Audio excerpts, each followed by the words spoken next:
ഓർക്കിഡുകളുണ്ട്. ഇവിടെ ട്രോപ്പിക്കൽ ഓർക്കിഡുകൾ അഥവാ ഉഷ്ണമേഖലാ ഓർക്കിഡുകളാണ് നമ്മളിവിടെ കൂടുതലായിട്ട് കൃഷി ചെയ്തു വരുന്നത്. ഡെൻഡ്രോബിയം ഒക്കെ അതിനകത്താണ് പെടുന്നത്. പിന്നെ സബ് ട്രോപ്പിക്കൽ ഓർക്കിഡുകളിൽ പെടുന്നതാണ് സിംബീഡിയം. സിംബീഡിയവും വളരെ വാണിജ്യ പ്രാധാന്യമുള്ള ഒരു ഓർക്കിഡാണ്. അതുപോലെ തന്നെ ടെമ്പറേറ്റ് അഥവാ മിതശീതോഷ്ണ ഓർക്കിഡുകളുണ്ട്. അത് ലേഡി സ്ലിപ്പർ ഓർക്കിഡാണ്. നിങ്ങൾക്ക് ഇതിൽ കാണാൻ പറ്റുന്നത് ഫാക്യോപെഡിലം എന്ന് പറയും. ലേഡി സ്ലിപ്പർ ഓർക്കിഡ് എന്നാണ് ഇതിന്റെ വേറൊരു പേര്. ഇനി ഓർക്കിഡുകൾ വളരുന്ന പ്രതലം അനുസരിച്ച് അതിനെ വീണ്ടും തരംതിരിക്കാൻ പറ്റും. ഇപ്പൊ നമ്മള് മണ്ണിൽ വളരുന്ന ഓർക്കിഡുകളുണ്ട്. സാധാരണ ചെടികൾ വളരുന്നത് പോലെ തന്നെ മണ്ണിൽ വളർത്താൻ പറ്റിയ ഓർക്കിഡുകളുണ്ട്. നമ്മളെപ്പോഴും സാധാരണയായിട്ട് നമ്മുടെ വീടുകളിലെല്ലാം സാധാരണ കാണാറുള്ള ഒന്നാണ് ഗ്രൗണ്ട് ഓർക്കിഡ്. അതുപോലെ തന്നെയാണ് വേറൊരെണ്ണം ഡൗ ഓർക്കിഡ് എന്ന് പറയും. അതായത് പറന്നുയരുന്ന ഒരു വെള്ളരിപ്രാവിന്റെ രൂപത്തിലുള്ള പൂക്കളാണ് ഈ ഡൗ ഓർക്കിഡിൽ കാണുന്നത്. ഇതെല്ലാം നമുക്ക് ടെറസ്ട്രിയൽ ഓർക്കിഡുകൾ എന്ന് പറയും. അത് നമുക്ക് സാധാരണ ചെടികൾ വളർത്തുന്ന പോലെ തന്നെ ചെടിച്ചട്ടിയിൽ മണ്ണ്, മണല്, ജൈവവളം അല്ലെങ്കിൽ കരിയിലപ്പൊടി ഇതെല്ലാം ചേർത്ത് വളർത്താവുന്നവയാണ് ഈ ടെറസ്ട്രിയൽ ഓർക്കിഡുകൾ. പിന്നെ കാണുന്നത് മരത്തിൽ വളരുന്നവ. മരത്തിൽ വളരുന്നവയാണ് നമ്മൾ നേരത്തെ പറഞ്ഞതുപോലെ എപ്പിഫൈറ്റിക് ഓർക്കിഡുകൾ എന്ന് പറയും. അപ്പൊ അതിനാണ് ഈ വായവ വേരുകൾ എന്ന് പറയുന്നത്. ഈ വേരുകൾ അന്തരീക്ഷത്തിൽ നിന്ന് തന്നെ ഈർപ്പവും അതുപോലെ സൂക്ഷ്മമൂലകങ്ങൾ, നമ്മുടെ പോഷകമൂലകങ്ങളും എല്ലാം പിടിച്ചെടുക്കാൻ കഴിവുള്ള വേരുകളാണ് ഓർക്കിഡിനുള്ളത്.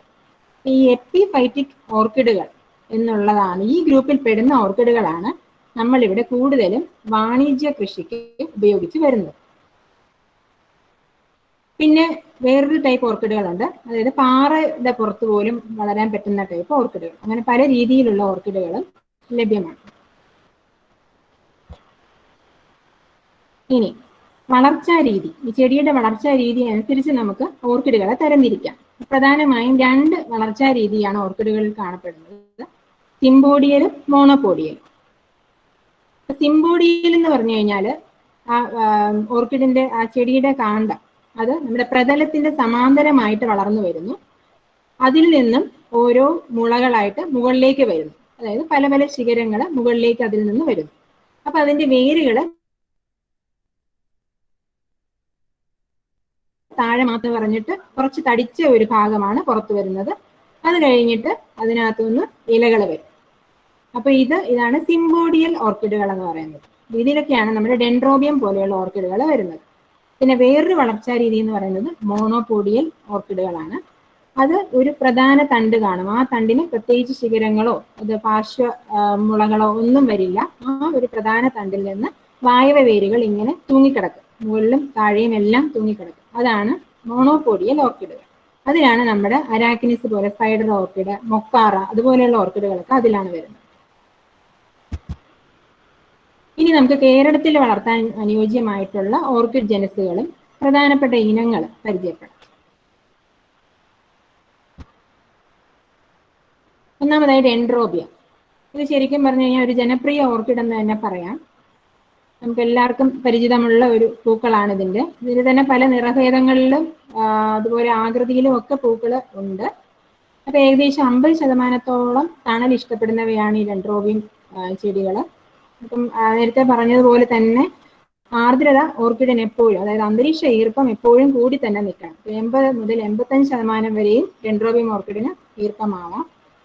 ഇനി ഇതിന്റെ ചെടിയെ കുറിച്ച് പറയുകയാണെങ്കിൽ ഒരു ചൂരലിന്റെ ആകൃതിയിൽ, അതൊരു പ്രത്യേക ആകൃതിയാണ്. ചൂരലിന്റെ ആകൃതിയിൽ ഏകദേശം 1 മുതൽ 1.5 അടി നീളമുള്ള മുട്ടുകളുള്ളതുമായിട്ടുള്ള തണ്ടുകൾ അഥവാ കെയിനുകൾ എന്നാണ് അതിന് പറയുന്നത്. അതിൽ നിന്നാണ് ഇലകളും ഉണ്ടാകുന്നത്. ആ ഇലയുടെ പാർശ്വത്തിൽ നിന്നും പൂങ്കുലകൾ ഉണ്ടാവും. അതുപോലെ തന്നെ അഗ്രഭാഗത്ത് നിന്നും പൂങ്കുലകൾ ഉണ്ടാവും. ഇങ്ങനെയാണ് ഡെൻഡ്രോബിയം എന്ന് പറയുന്ന ജനസ്. ഇത് ഒരു താരതമ്യേന നമ്മുടെ ഓർക്കിഡ് കൃഷിയൊക്കെ ആരംഭിക്കാൻ, ആദ്യമായിട്ടൊക്കെ ഓർക്കിഡ് കൃഷി ചെയ്യാൻ പോകുന്നവർക്ക് ഒന്നെടുത്ത് പരീക്ഷിച്ച് നോക്കാൻ എളുപ്പത്തിലുള്ള ഒരു ഓർക്കിഡാണ്. കാരണം താരതമ്യേന കുറച്ച് പരിചരണം മാത്രം ആവശ്യമുള്ളതും വേഗത്തിൽ വളരുന്നതും അതുപോലെ തന്നെ പലതവണ പൂവിടുന്നതും രോഗകീടബാധ കുറഞ്ഞതുമായിട്ടുള്ള ജനസാണ് ഡെൻഡ്രോബിയം. അപ്പോൾ ഒരു 30-45 ദിവസം വരെയൊക്കെ ഈ പൂക്കൾ അതുപോലെ വാടാതെ തന്നെ നിൽക്കുകയും ചെയ്യും. ഇതാണ് ഡെൻഡ്രോബിയം എന്ന് പറയുന്ന ജനസ്. അപ്പൊ ഇത് സിംബോഡിയൽ ഗണത്തിൽ പെട്ടതാണ്. അതുകൊണ്ടാണ് ഇതിനകത്ത് ഒരുപാട് ശിഖരങ്ങൾ ഇങ്ങനെ വരുന്നത് താഴെ നിന്ന്, കാണ്ഡത്തിൽ നിന്ന്. ഡെൻഡ്രോബിയത്തിൽ ഒരുപാട് ഇനങ്ങളുണ്ട്. ഞാൻ പറഞ്ഞല്ലോ 1.5 ലക്ഷത്തിൽ കൂടുതൽ സങ്കര ഇനങ്ങൾ തന്നെ ഉണ്ട്. അതുകൂടാതെ ഇഷ്ടംപോലെ ഇനങ്ങളുണ്ട്. അപ്പോൾ ഇതിൽ നമ്മൾ കുറച്ച് ഇനങ്ങൾ മാത്രം പരിചയപ്പെടുത്തുന്നുള്ളൂ. സക്കുറ പിങ്ക്, സ്നോ വൈറ്റ്, എർസാക്കുൾ, തോങ്ചൈ ഗോൾഡ്. ഇനി അതുപോലെ വേറൊരു സിംബോഡിയൽ ഓർക്കിഡാണ് കാറ്റ്ലിയ.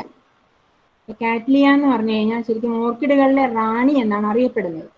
അത്രയും മനോഹരമാണ് ഇതിന്റെ പൂക്കൾ. അപ്പൊ ഇത് താരതമ്യേന ഒരു വലിപ്പം കുറഞ്ഞ ചെടിയാണ്. അതായത് സ്യൂഡോ ബൾബ്, ഇതിന്റെ ആ താഴെ കാണുന്ന ആ വീർത്ത ഭാഗം, ആ സ്യൂഡോ ബൾബും ഇത്തിരി വലിപ്പം കുറഞ്ഞിട്ടാണ് കാണപ്പെടുന്നത്.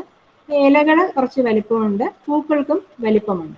പൂക്കൾ ഒരു 2 ആഴ്ച വരെയൊക്കെ നിൽക്കും, വാടാതെ നിൽക്കും. പിന്നെ ഇതിന്റെ ഇലകളുടെ എണ്ണം അനുസരിച്ച് ഇതിനെ 2ആയിട്ട് പ്രധാനമായും തരംതിരിക്കുന്നുണ്ട്. യൂണിഫോളിയേറ്റ് എന്നും ബൈഫോളിയേറ്റ് എന്നും. അതായത് യൂണിഫോളിയേറ്റ് എന്ന് പറയുന്നതിനകത്ത് ഒരു ഇല വരും, സ്യൂഡോ ബൾബിൽ നിന്ന് ഒരു ഇല വരും, അത് കഴിഞ്ഞ് കഴിഞ്ഞാൽ പൂ വരും. ബൈഫോളിയേറ്റ് ടൈപ്പുകളിലാണെങ്കിൽ 2 ഇല വരും, പിന്നെ പൂ വരും. അതാണ്. പിന്നെ സങ്കര ഇനങ്ങൾ ഒരുപാടുണ്ട്, പല ജനുസുകളുമായി ചേർന്നിട്ടുള്ള സങ്കര ഇനങ്ങൾ ഒരുപാട് ഇതിനകത്തുണ്ട്. ഇത് കാറ്റ്ലിയ ഇനങ്ങളാണ്. Pink diamond, orange nugget, dragon jade. ഇനി നമുക്ക് എല്ലാം സുപരിചിതമായിട്ടുള്ള ഒരു ഓർക്കിഡാണ് ഓൺസിഡിയ. ഇതും സിംബോഡിയൽ ഗണത്തിൽപ്പെട്ടതാണ്. ഓൺസിഡിയത്തിന് നമ്മൾ ഡാൻസിങ് ഡോൾ അല്ലെങ്കിൽ ഡാൻസിങ് ഗേൾ ഓർക്കിഡ് എന്നൊക്കെ പറയും. ഇതൊരു നർത്തകിയുടെ ഒരു ആകൃതിയിലാണ് നിൽക്കുന്നത്. ഇതിന്റെ ഒരു ദളം അതാണ് ഇത്രയും വലുതായിട്ട് കാണപ്പെടുന്നത്. ഏകദേശം 30 മുതൽ 50% വരെ തണൽ ഇഷ്ടപ്പെടുന്ന ഓർക്കിഡാണ് ഓൺസിഡിയ അഥവാ ഡാൻസിങ് ഡോൾ ഓർക്കിഡ്. അപ്പൊ ഇതിന്റെ ഇലകള് ചിലത് കട്ടി കുറഞ്ഞ ഇലകള്, കട്ടി കൂടിയ ഇലകളുണ്ട്. പിന്നെ ചില ഇനങ്ങളിൽ അല്ലെങ്കിൽ സ്പീഷീസുകളിൽ പൂങ്കുലകള് ശിഖരമുള്ളവയായിരിക്കും, ശിഖരമില്ലാത്ത ടൈപ്പും ഉണ്ട്. പിന്നെ സ്യൂഡോ ബൾബുകൾ, അത് ഉള്ളതും ഇല്ലാത്തതും എല്ലാം ഈ ഗണത്തിൽപ്പെടുന്നുണ്ട്, ഓൺസീഡിയം എന്നുള്ള ജീനസിൽ ഉൾപ്പെടുന്നുണ്ട്. അപ്പൊ അതനുസരിച്ച് പല തരത്തിലുള്ള ഓൺസീഡിയം ഉണ്ട്. അപ്പൊ ഇതിന് പ്രത്യേകത, ഇത് നമുക്ക് വൃക്ഷത്തിന്റെ തായ്തടിയിൽ വേണമെങ്കിലും എളുപ്പത്തിൽ ഒരു തൊണ്ട് വെച്ച് കെട്ടി നമുക്ക് വേണമെങ്കിൽ വളർത്തിയെടുക്കാവുന്നതാണ് ഓൺസീഡിയം. അതുപോലെ ഡെൻഡ്രോബിയവും നമുക്ക് വളർത്താം. ആവശ്യത്തിന് നമുക്ക് തണല് കൊടുക്കാൻ പറ്റുമെങ്കിൽ അങ്ങനെ ചെയ്യാൻ പറ്റും. 2 മുതൽ 3 ആഴ്ച വരെയൊക്കെ പൂക്കള് ചെടിയിൽ നിൽക്കും. ഇത് 2 പോപ്പുലർ ആയിട്ടുള്ള ഇനങ്ങളാണ്, ഗോൾഡൻ ഷവർ, ഷാരി ബേബി.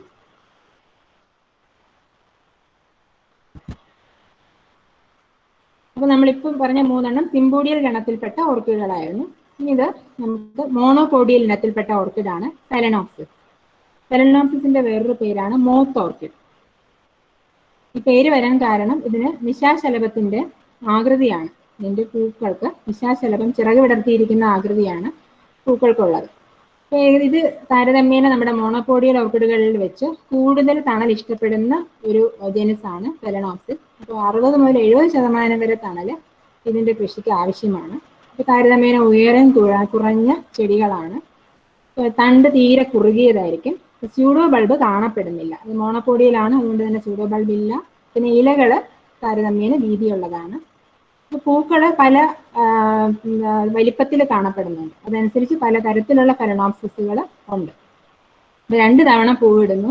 അപ്പൊ ഇതിന്റെ പ്രത്യേകത, ഏറ്റവും കൂടുതൽ കാലം നമ്മൾ ചെടിയിൽ അത് കേടുകൂടാതെ നിൽക്കും, വാടാതെ നിൽക്കും. ഒരു 3-4 മാസം വരെയൊക്കെ വാടാതെ നിൽക്കും എന്നാണ് ഇതിന്റെ ഒരു പ്രത്യേകത. പിന്നെ ഫെലനോപ്സിസിന്റെ ഒരുപാട് ഇനങ്ങളുണ്ട്. ഇത് ചില ഇനങ്ങളാണ് white dream, Malibu Madonna, leopard prince, സിങ് യുവാൻ ഗോൾഡൻ ബ്യൂട്ടി. ഇനി നമുക്ക് അടുത്ത ഒരു ഗ്രൂപ്പിനെ പരിചയപ്പെടാം, ബാസ്ക്കറ്റ് വാൻഡകൾ. അപ്പൊ നമ്മൾ നേരത്തെ പറഞ്ഞതെല്ലാം പലതരത്തിലുള്ള ജനുസുകളാണ്. ഈ ബാസ്ക്കറ്റ് വാൻഡകൾ എന്ന് പറഞ്ഞു കഴിഞ്ഞാൽ അങ്ങനെ ഒരു ജനുസിൽ പെട്ടവയല്ല. ഇത് വാൻഡ എന്നൊരു ജനുസ് ഉണ്ട്, അത് കൂടാതെ വേറെ പലതും ചേർന്നതാണ് ബാസ്ക്കറ്റ് വാൻഡകൾ.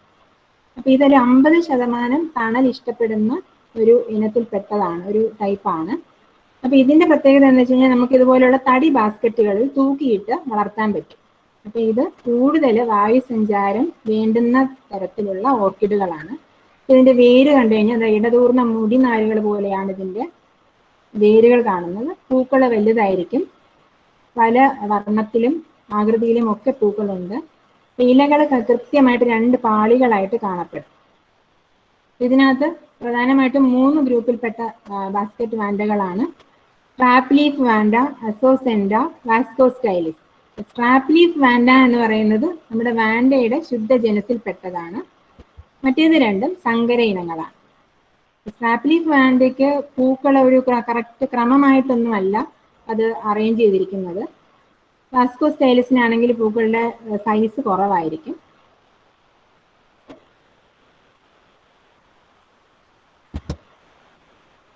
ഇനി അടുത്തത് മൊക്കാറ. മൊക്കാറ എന്ന് പറയുന്നതും വളരെയധികം ഡിമാൻഡുള്ള ഓർക്കിഡുകളാണ്. ഇതൊരു 3 ജനസുകളുടെയും കൂടെ സങ്കര ഇനമാണ് മൊക്കാറ എന്ന് പറയുന്നത്. ഇത് നമുക്ക് നിലത്തും അതുപോലെ തന്നെ ചട്ടിയിലും വളർത്താൻ പറ്റും. കുറച്ച് സമയം ഇതിന് തണൽ കിട്ടണമെന്ന് ഇതിന് നിർബന്ധമുള്ളൂ. പിന്നെയുള്ള പ്രശ്നം എന്താണെന്ന് വെച്ച് കഴിഞ്ഞാൽ നമ്മൾ തുറസായ സ്ഥലത്തൊക്കെ കൃഷി ചെയ്ത് കഴിഞ്ഞാൽ ഈ മഴ കൂടുതലായിട്ട് വരുമ്പോൾ നനഞ്ഞു കഴിഞ്ഞാൽ അതിന് ചീയൽ പോലെയുള്ള പൂക്കളിൽ ഒരുപാട് കേടുപാടുകൾ ഉണ്ടാവും. 2 മാസം വരെയൊക്കെ ഇത് വാടാതെ നിൽക്കും. ഒരു പൂങ്കുലയിൽ തന്നെ 20 വരെ പൂക്കൾ ഉണ്ടാകുന്ന ഇനങ്ങളും മൊക്കാറയിൽ ലഭ്യമാണ്. ചില ഇനങ്ങളാണ് ദിനാഷോർ, കഗ്വാര സാൻഡി ഗോൾഡ്, നോറ ബ്ലൂ.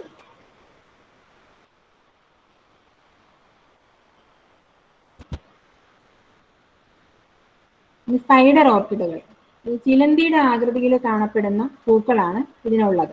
അപ്പോൾ ധാരാളം ശിഖരങ്ങൾ ഉള്ള പൂങ്കുലകളാണ് കാണപ്പെടുന്നത്. ഇതിന്റെ പ്രത്യേകത എന്താണെന്ന് വെച്ച് കഴിഞ്ഞാൽ തണൽ ആവശ്യമില്ല. നമുക്ക് തുറസായ സ്ഥലത്ത് വേണമെങ്കിലും കൃഷി ചെയ്യാൻ പറ്റുന്ന ഓർക്കിഡുകളാണ് സ്പൈഡർ ഓർക്കിഡുകൾ. ഇതെല്ലാം സ്പൈഡർ ഓർക്കിഡ് മോണോപോഡിയലിൽ പെടുന്ന ഓർക്കിഡാണ്. അരാക്കിനിസ് എന്ന ജനസിൽപ്പെട്ടവയാണിവ. Maggie Oei red ribbon, Maggie Oei yellow ribbon, ഇത് 2 ഇനങ്ങളാണ് സ്പൈഡർ ഓർക്കിഡിന്റെ. റെനാന്തറ, ഇത് മറ്റൊരു ജനസാണ് റെനാന്തറ. ഇത് ശിഖരങ്ങളോട് കൂടിയ പൂങ്കുലകളാണ്. കൂടുതലും പൂക്കള് മഞ്ഞ, ചുമപ്പ്, ഓറഞ്ച് ഈ ഒരു നിറങ്ങളുടെ വകഭേദങ്ങളിലാണ് കൂടുതലായിട്ട് ഇതിന്റെ പൂക്കൾ കാണപ്പെടുന്നത്. ഇത് ശരിക്കും പറഞ്ഞാൽ റെനാന്തറയുടെ 2 സ്പീഷീസുകളാണ്. റെനാന്തറ ഫിലിപ്പിനൻസിസ്, റെനാന്തറ മോണാക്യുല. ഇത് ഇനങ്ങളാണ്. Bangkok beauty, കാൽസ.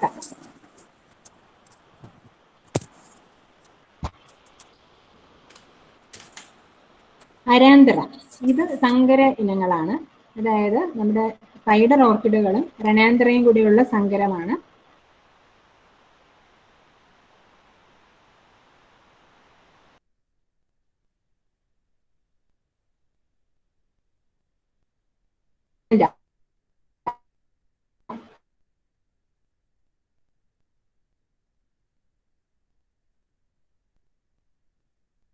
കൂടിയുള്ള സങ്കര ഇനം.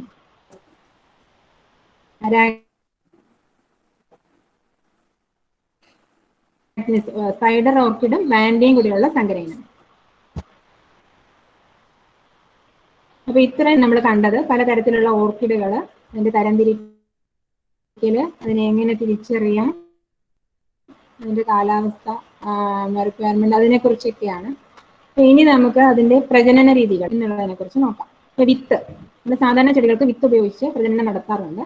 ഓർക്കിഡുകളിൽ വിത്ത് ഉപയോഗിക്കുമ്പോഴുള്ള പ്രശ്നം, ഓർക്കിഡിന്റെ വിത്തില് പൂർണ്ണമായി വികസിച്ച രീതിയിലല്ല കാണപ്പെടുന്നത്.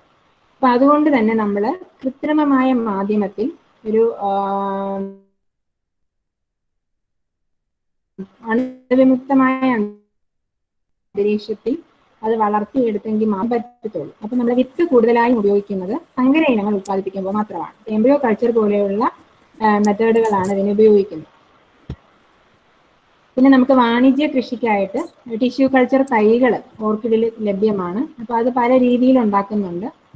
അപ്പൊ ടിഷ്യൂ കൾച്ചർ ചെയ്യാനായിട്ട് മെരിസ്റ്റം കൾച്ചർ പോലെയുള്ള രീതികൾ, അതായത് തണ്ടിന്റെ പ്രധാന അഗ്രഭാഗത്ത് വളരെ ചെറിയ ഒരു പീസ് മാത്രം എടുത്ത്, ഒരു മെരിസ്റ്റം എന്ന് പറയുന്ന ഒരു പീസ് മാത്രം എടുത്ത് നമ്മൾ ഈ അണുവിമുക്തമായ അന്തരീക്ഷത്തിൽ കൃത്രിമമായ മാധ്യമത്തിൽ കൾച്ചർ ചെയ്തെടുക്കുന്നതാണ് മെരിസ്റ്റം കൾച്ചർ എന്ന് പറയുന്നത്.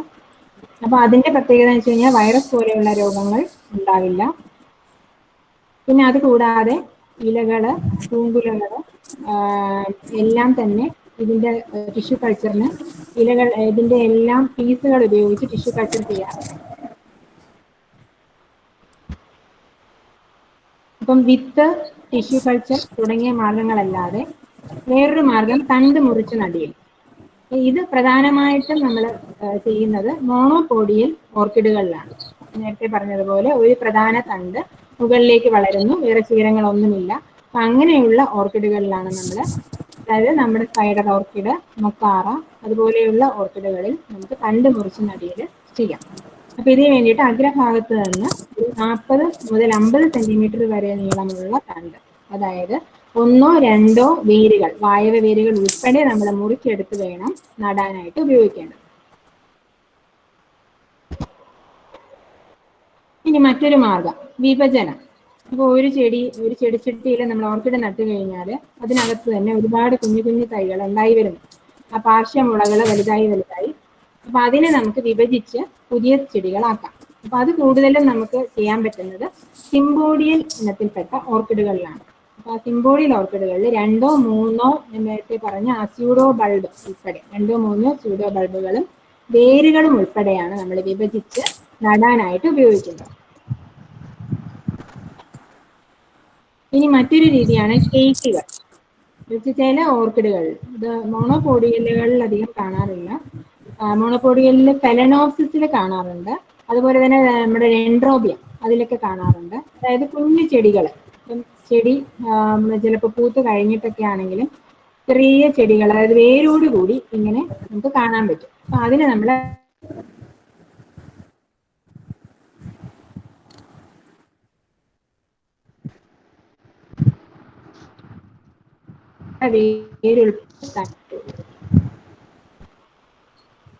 ഇനി നമുക്ക് ഏത് മാധ്യമത്തിലാണ് ഓർക്കിഡുകൾ നടേണ്ടത്?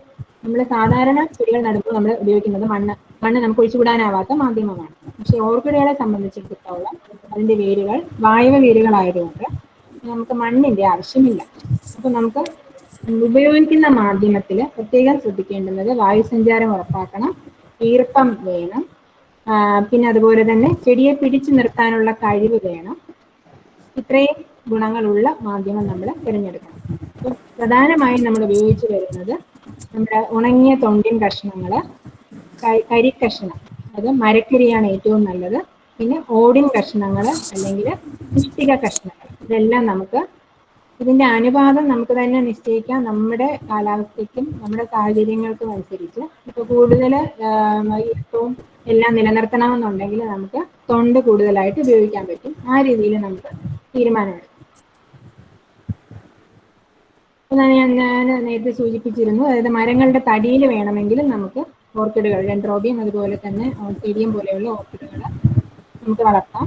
ഒരു തൊണ്ട്, ഉണങ്ങിയ തൊണ്ടിന്റെ പീസ് നല്ലപോലെ ഒരു കമ്പി വെച്ച് വളച്ച് കെട്ടിയാൽ തന്നെ അവിടെ ഇരുന്ന ആവശ്യത്തിന് തണലുണ്ടെങ്കിൽ നല്ലവണ്ണം വളരുകയും പൂക്കുകയും ചെയ്യും.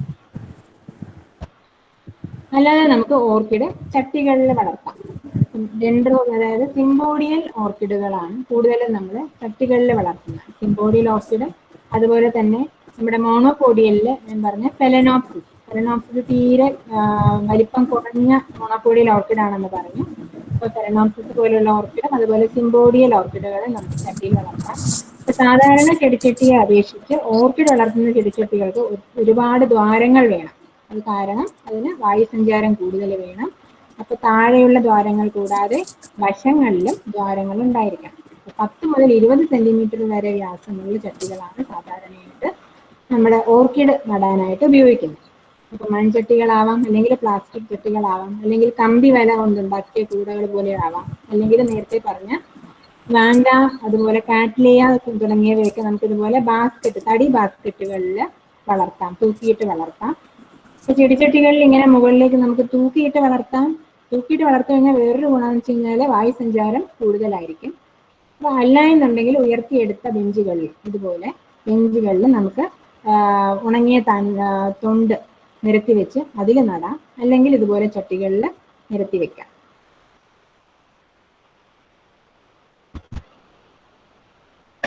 അപ്പൊ മോണോപോഡിയൽ ഓർക്കിഡ് അഥവാ പ്രധാന തണ്ട്, ഒരൊറ്റ തണ്ട് മാത്രം കാണുന്ന രീതിയിലുള്ള ഓർക്കിഡുകൾ നമ്മൾ കൂടുതൽ നിലത്താണ് തടമെടുത്ത് നടുന്നത്. അപ്പം നമ്മുടെ ഫെലനോപ്സിസ് ഞാൻ നേരത്തെ പറഞ്ഞു, അതിന്റെ വലിപ്പം കുറവാണ്, അത് വേണമെങ്കിൽ നമുക്ക് ചെടിച്ചട്ടിയിലും നടാം. പക്ഷെ മോണോപോഡിയൽ ഓർക്കിഡ്, മറ്റുള്ള മോണോപോഡിയൽ ഓർക്കിഡുകൾ അതെല്ലാം വലിപ്പം കൂടിയവയാണ്, അതെല്ലാം നമ്മൾ നിലത്ത് തടമെടുത്താണ് നടുന്നത്. അപ്പം നമ്മൾ തടം എടുക്കുമ്പോൾ ഏകദേശം നമ്മുടെ പ്രതലത്തിൽ നിന്ന് ഒരു 20 സെന്റിമീറ്റർ എങ്കിലും ഉയരത്തിൽ, ആ പ്രതലത്തിന് താഴ്ത്തി ഒരു 10 സെന്റിമീറ്റർ താഴ്ത്തി എടുത്താലും നല്ലതാണ്. താഴ്ത്തി നമുക്ക് ഓട് വേണമെങ്കിൽ പാകി കൊടുക്കാം, അത് കുറച്ചുകൂടെ നമുക്ക് വെള്ളം കെട്ടി നിൽക്കാതെ സഹായിക്കും. അതിന് പുറത്തായിട്ട് 20 സെന്റിമീറ്റർ ഉയരത്തിലുള്ള തടം എടുത്ത് അതിനകത്ത് നമ്മുടെ ഈ മാധ്യമങ്ങൾ നേരത്തെ പറഞ്ഞ തൊണ്ടിന്റെ കഷ്ണങ്ങൾ, ഓടിന്റെ കഷ്ണങ്ങൾ, അതുപോലെ ഇഷ്ടിക കഷ്ണങ്ങൾ, കൈക്കരി, എന്ത് വേണമെങ്കിലും നമുക്ക് നിറയ്ക്കാം. അതില് മോണോപോഡിയലിൽ സാധാരണയായിട്ട് നമ്മുടെ തൊണ്ടിന്റെ കഷ്ണങ്ങൾ, ചകിരിച്ചോറ് എന്നിവയാണ് കൂടുതലായിട്ടും ഉപയോഗിച്ചു വരുന്നത്. പിന്നെ വേറൊരു പ്രത്യേകത എന്താണെന്ന് വെച്ച് കഴിഞ്ഞാൽ, നമ്മൾ ആ മാധ്യമത്തിലോട്ട് അത് ഇറക്കി വയ്ക്കുകയല്ല ചെയ്യുന്നത്. ഇതിന്റെ വായക വേരുകൾ ഉള്ളത് കൊണ്ട് ആ മാധ്യമത്തിൽ അതിന്റെ പുറത്ത് വെച്ചതിന് ശേഷം അതിന് വേറൊരു താങ്ങ് കൊടുത്ത് അതിൽ കെട്ടി നിർത്തുകയാണ് വേണ്ടുന്നത്. ഈ പടത്തിൽ നിങ്ങൾക്ക് കാണാം, അത് വളർന്നു വരുമ്പോൾ അത് മാധ്യമത്തിൽ പിടിച്ച് അത് സപ്പോർട്ട് ചെയ്ത് നിന്നോളും. അപ്പൊ ഇങ്ങനെ നടുമ്പോൾ നമ്മൾ 1 അടി അകലം ചെടികൾ തമ്മിലും 1.5 അടി അകലം വരികൾ തമ്മിലും കൊടുക്കേണ്ടതുണ്ട്. ജലസേചനം, ഇപ്പം ഓർക്കിഡുകൾക്ക് കാലാവസ്ഥ അനുസരിച്ച്, ഇപ്പൊ വരണ്ട കാലാവസ്ഥയൊക്കെ ആണെങ്കിൽ, വേനൽക്കാലത്തൊക്കെ ആണെങ്കിൽ നിർബന്ധമായും 2 നേരം നമ്മൾ വെള്ളം കൊടുക്കണം. അല്ല ഇപ്പം മഴക്കാലമൊക്കെ ആണെങ്കിൽ ഒരു പ്രാവശ്യം വെള്ളം കൊടുത്താലും മതി. വെള്ളം കൊടുക്കുന്നത് പല കാര്യങ്ങളെ അടിസ്ഥാനമാക്കിയിരിക്കും. അതായത് നമ്മൾ ഉപയോഗിച്ചിരിക്കുന്ന മാധ്യമത്തിൽ ഉപയോഗിച്ചിരിക്കുന്ന സാധനങ്ങൾ, അതൊക്കെ തൊണ്ടൊക്കെ കൂടുതലായിട്ട് ഉപയോഗിച്ചിട്ടുണ്ടെങ്കിൽ അത് കുറച്ച് ഈർപ്പം തങ്ങി നിൽക്കുന്ന മാധ്യമമാണ്. അപ്പൊ അതിനകത്ത് നമുക്ക് വെള്ളം കുറച്ച് മതിയാവും. അല്ല എങ്കിൽ കൂടുതൽ നമ്മൾ കൊടുക്കേണ്ടി വരും. പിന്നെ പോട്ടി മിശ്രിതം അനുസരിച്ച് നമുക്കത് തീരുമാനിക്കാം. പിന്നെ കാലാവസ്ഥയ്ക്കനുസരിച്ചും തീരുമാനിക്കാം. പിന്നെ ജലസേചനം ചെയ്യുമ്പോൾ കഴിവതും നമ്മൾ രാവിലെ 8 മണിക്ക് മുമ്പും വൈകുന്നേരം 4 മണിക്ക് മുമ്പും ചെയ്യാൻ ശ്രദ്ധിക്കുക. ഈ വൈകുന്നേരം 4 മണിക്ക് മുമ്പെന്ന് പറയുന്നത്, 4 മണി കഴിഞ്ഞ് നമ്മൾ ഈ ഈർപ്പം ഇലകളിലും ഒക്കെ തങ്ങി നിന്ന് കഴിഞ്ഞാൽ, വൈകുന്നേരം രാത്രിയിൽ ഇത് തങ്ങി നിന്ന് കഴിഞ്ഞാൽ ഇത് രോഗത്തിന്റെ തീവ്രത കൂടാനുള്ള സാധ്യതയുണ്ട്. രോഗങ്ങളെയൊക്കെ വിളിച്ചു വരുത്താനുള്ള ഒരു സാധ്യതയുള്ളത് കൊണ്ട് അതിന് ബാഷ്പീകരിച്ച് ആ ജലാംശം പോകാനുള്ള ഒരു സമയം കൊടുക്കാൻ വേണ്ടിയിട്ടാണ് നമ്മൾ 4 മണിക്ക് മുമ്പ് ജലസേചനം നടത്തണമെന്ന് പറയുന്നത്. പിന്നെ വളപ്രയോഗം, നമ്മൾ എങ്ങനെയൊക്കെ പരിചരിച്ചാലും വളപ്രയോഗം വളരെ അത്യന്താപേക്ഷിതമാണ് ഓർക്കിഡുകൾക്ക്. നന്നായി വളരാനും പൂക്കാനും വളം ചെയ്തേ മതിയാവും. ഇപ്പൊ മോണോപോഡിയൽ ഓർക്കിഡുകളാണെങ്കിൽ നമുക്ക് ജൈവം എന്നുള്ള രീതിയിൽ ചാണക സ്ലറി, അതായത് 1 കിലോഗ്രാം പച്ച ചാണകം 5 ലിറ്റർ വെള്ളത്തിൽ കലർത്തിയത് അതിനെ ഒരു സ്ലറി ആക്കി നമുക്ക് മോണോപോഡിയൽ ഓർക്കിഡുകൾക്ക് കൊടുക്കാം. അതുപോലെ സിംബോഡിയൽ ഓർക്കിഡുകൾക്ക് ഇതേ ചാണക ലായനിയുടെ തെളി എടുത്തതിന് ശേഷം നമുക്ക് സ്പ്രേ ചെയ്യുകയും ചെയ്യാം. പിന്നെ നമുക്ക് ഇതിപ്പം ജൈവമായിട്ട് നമ്മൾ ചെയ്യുന്നതാണ്. പിന്നെ രാസവളങ്ങൾ ലഭ്യമാണ് വിപണിയിൽ.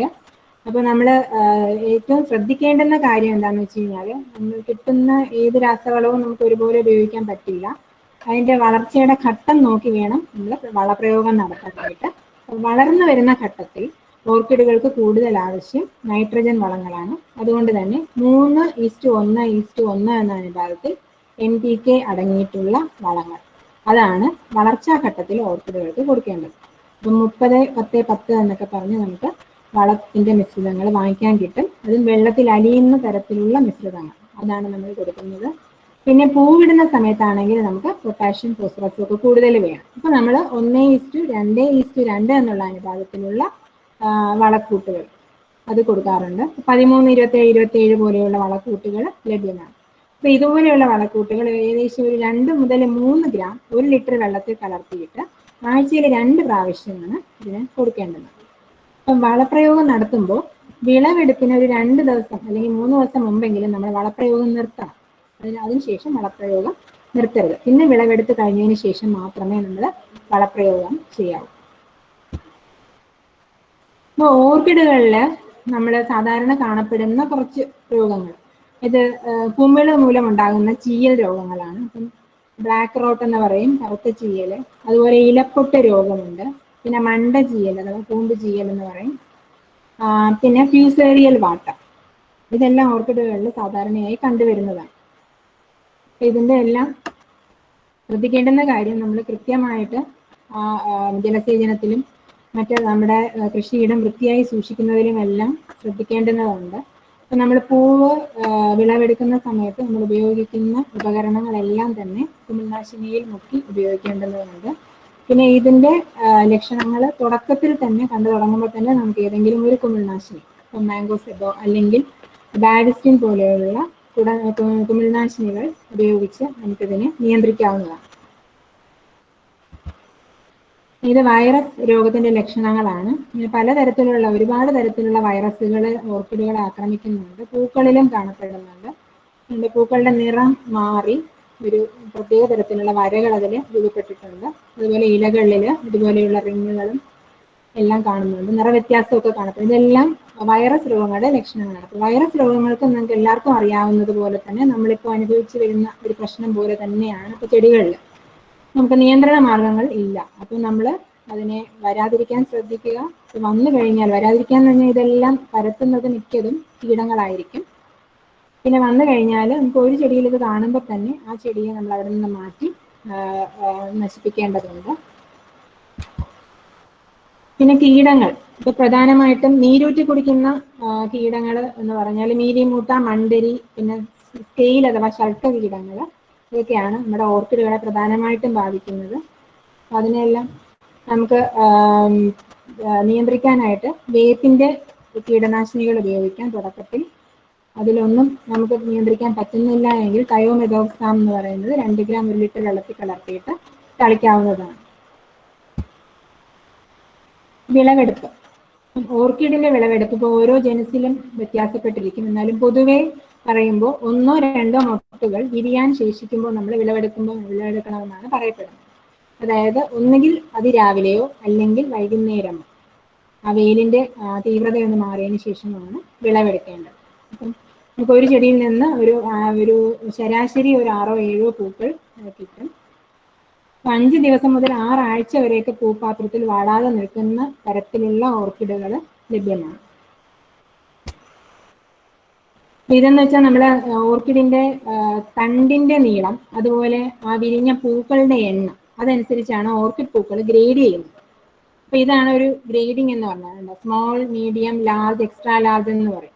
അപ്പൊ 50 സെന്റിമീറ്റർ മുതൽ 30 സെന്റിമീറ്റർ വരെയുള്ള തണ്ടിന്റെ നീളം. അപ്പൊ 50 സെന്റിമീറ്റർ ആണ് ഏറ്റവും നല്ല ക്വാളിറ്റി എന്ന് പറയുന്നത്. ഇത് വിരിഞ്ഞ പൂക്കളുടെ എണ്ണം. ഇങ്ങനെയാണ് അതിന്റെ ഗ്രേഡിംഗ് വരുന്നത്. ഇത് നമ്മുടെ കേരള കാർഷിക സർവകലാശാല സ്റ്റാൻഡർഡൈസ് ചെയ്തിട്ടുള്ള വിളവെടുപ്പാനന്തര പ്രക്രിയയാണ് ഓർക്കിഡുകളിൽ. അതായത് നമ്മൾ വിളവെടുത്തതിന് ശേഷം ഏത് പൂവാണെങ്കിലും വിളവെടുത്തു കഴിഞ്ഞാൽ ആദ്യമേ തന്നെ നമ്മളത് ആ മുറിച്ച ഭാഗം വെള്ളത്തിൽ, ശുദ്ധമായ ജലത്തിൽ മുക്കി വെക്കണം. അത് കഴിഞ്ഞ് അതിന്റെ പ്രീ കൂളിംഗ് എന്ന് പറയുന്നത്, അത് നമ്മൾ തോട്ടത്തിൽ നിന്ന് പറിച്ചെടുത്ത പൂക്കൾ എന്തായാലും അതിനകത്തൊരു ഊഷ്മാവ് ഉണ്ടാവും, ഒരു താപനില നിലനിൽക്കുന്നുണ്ടാവും.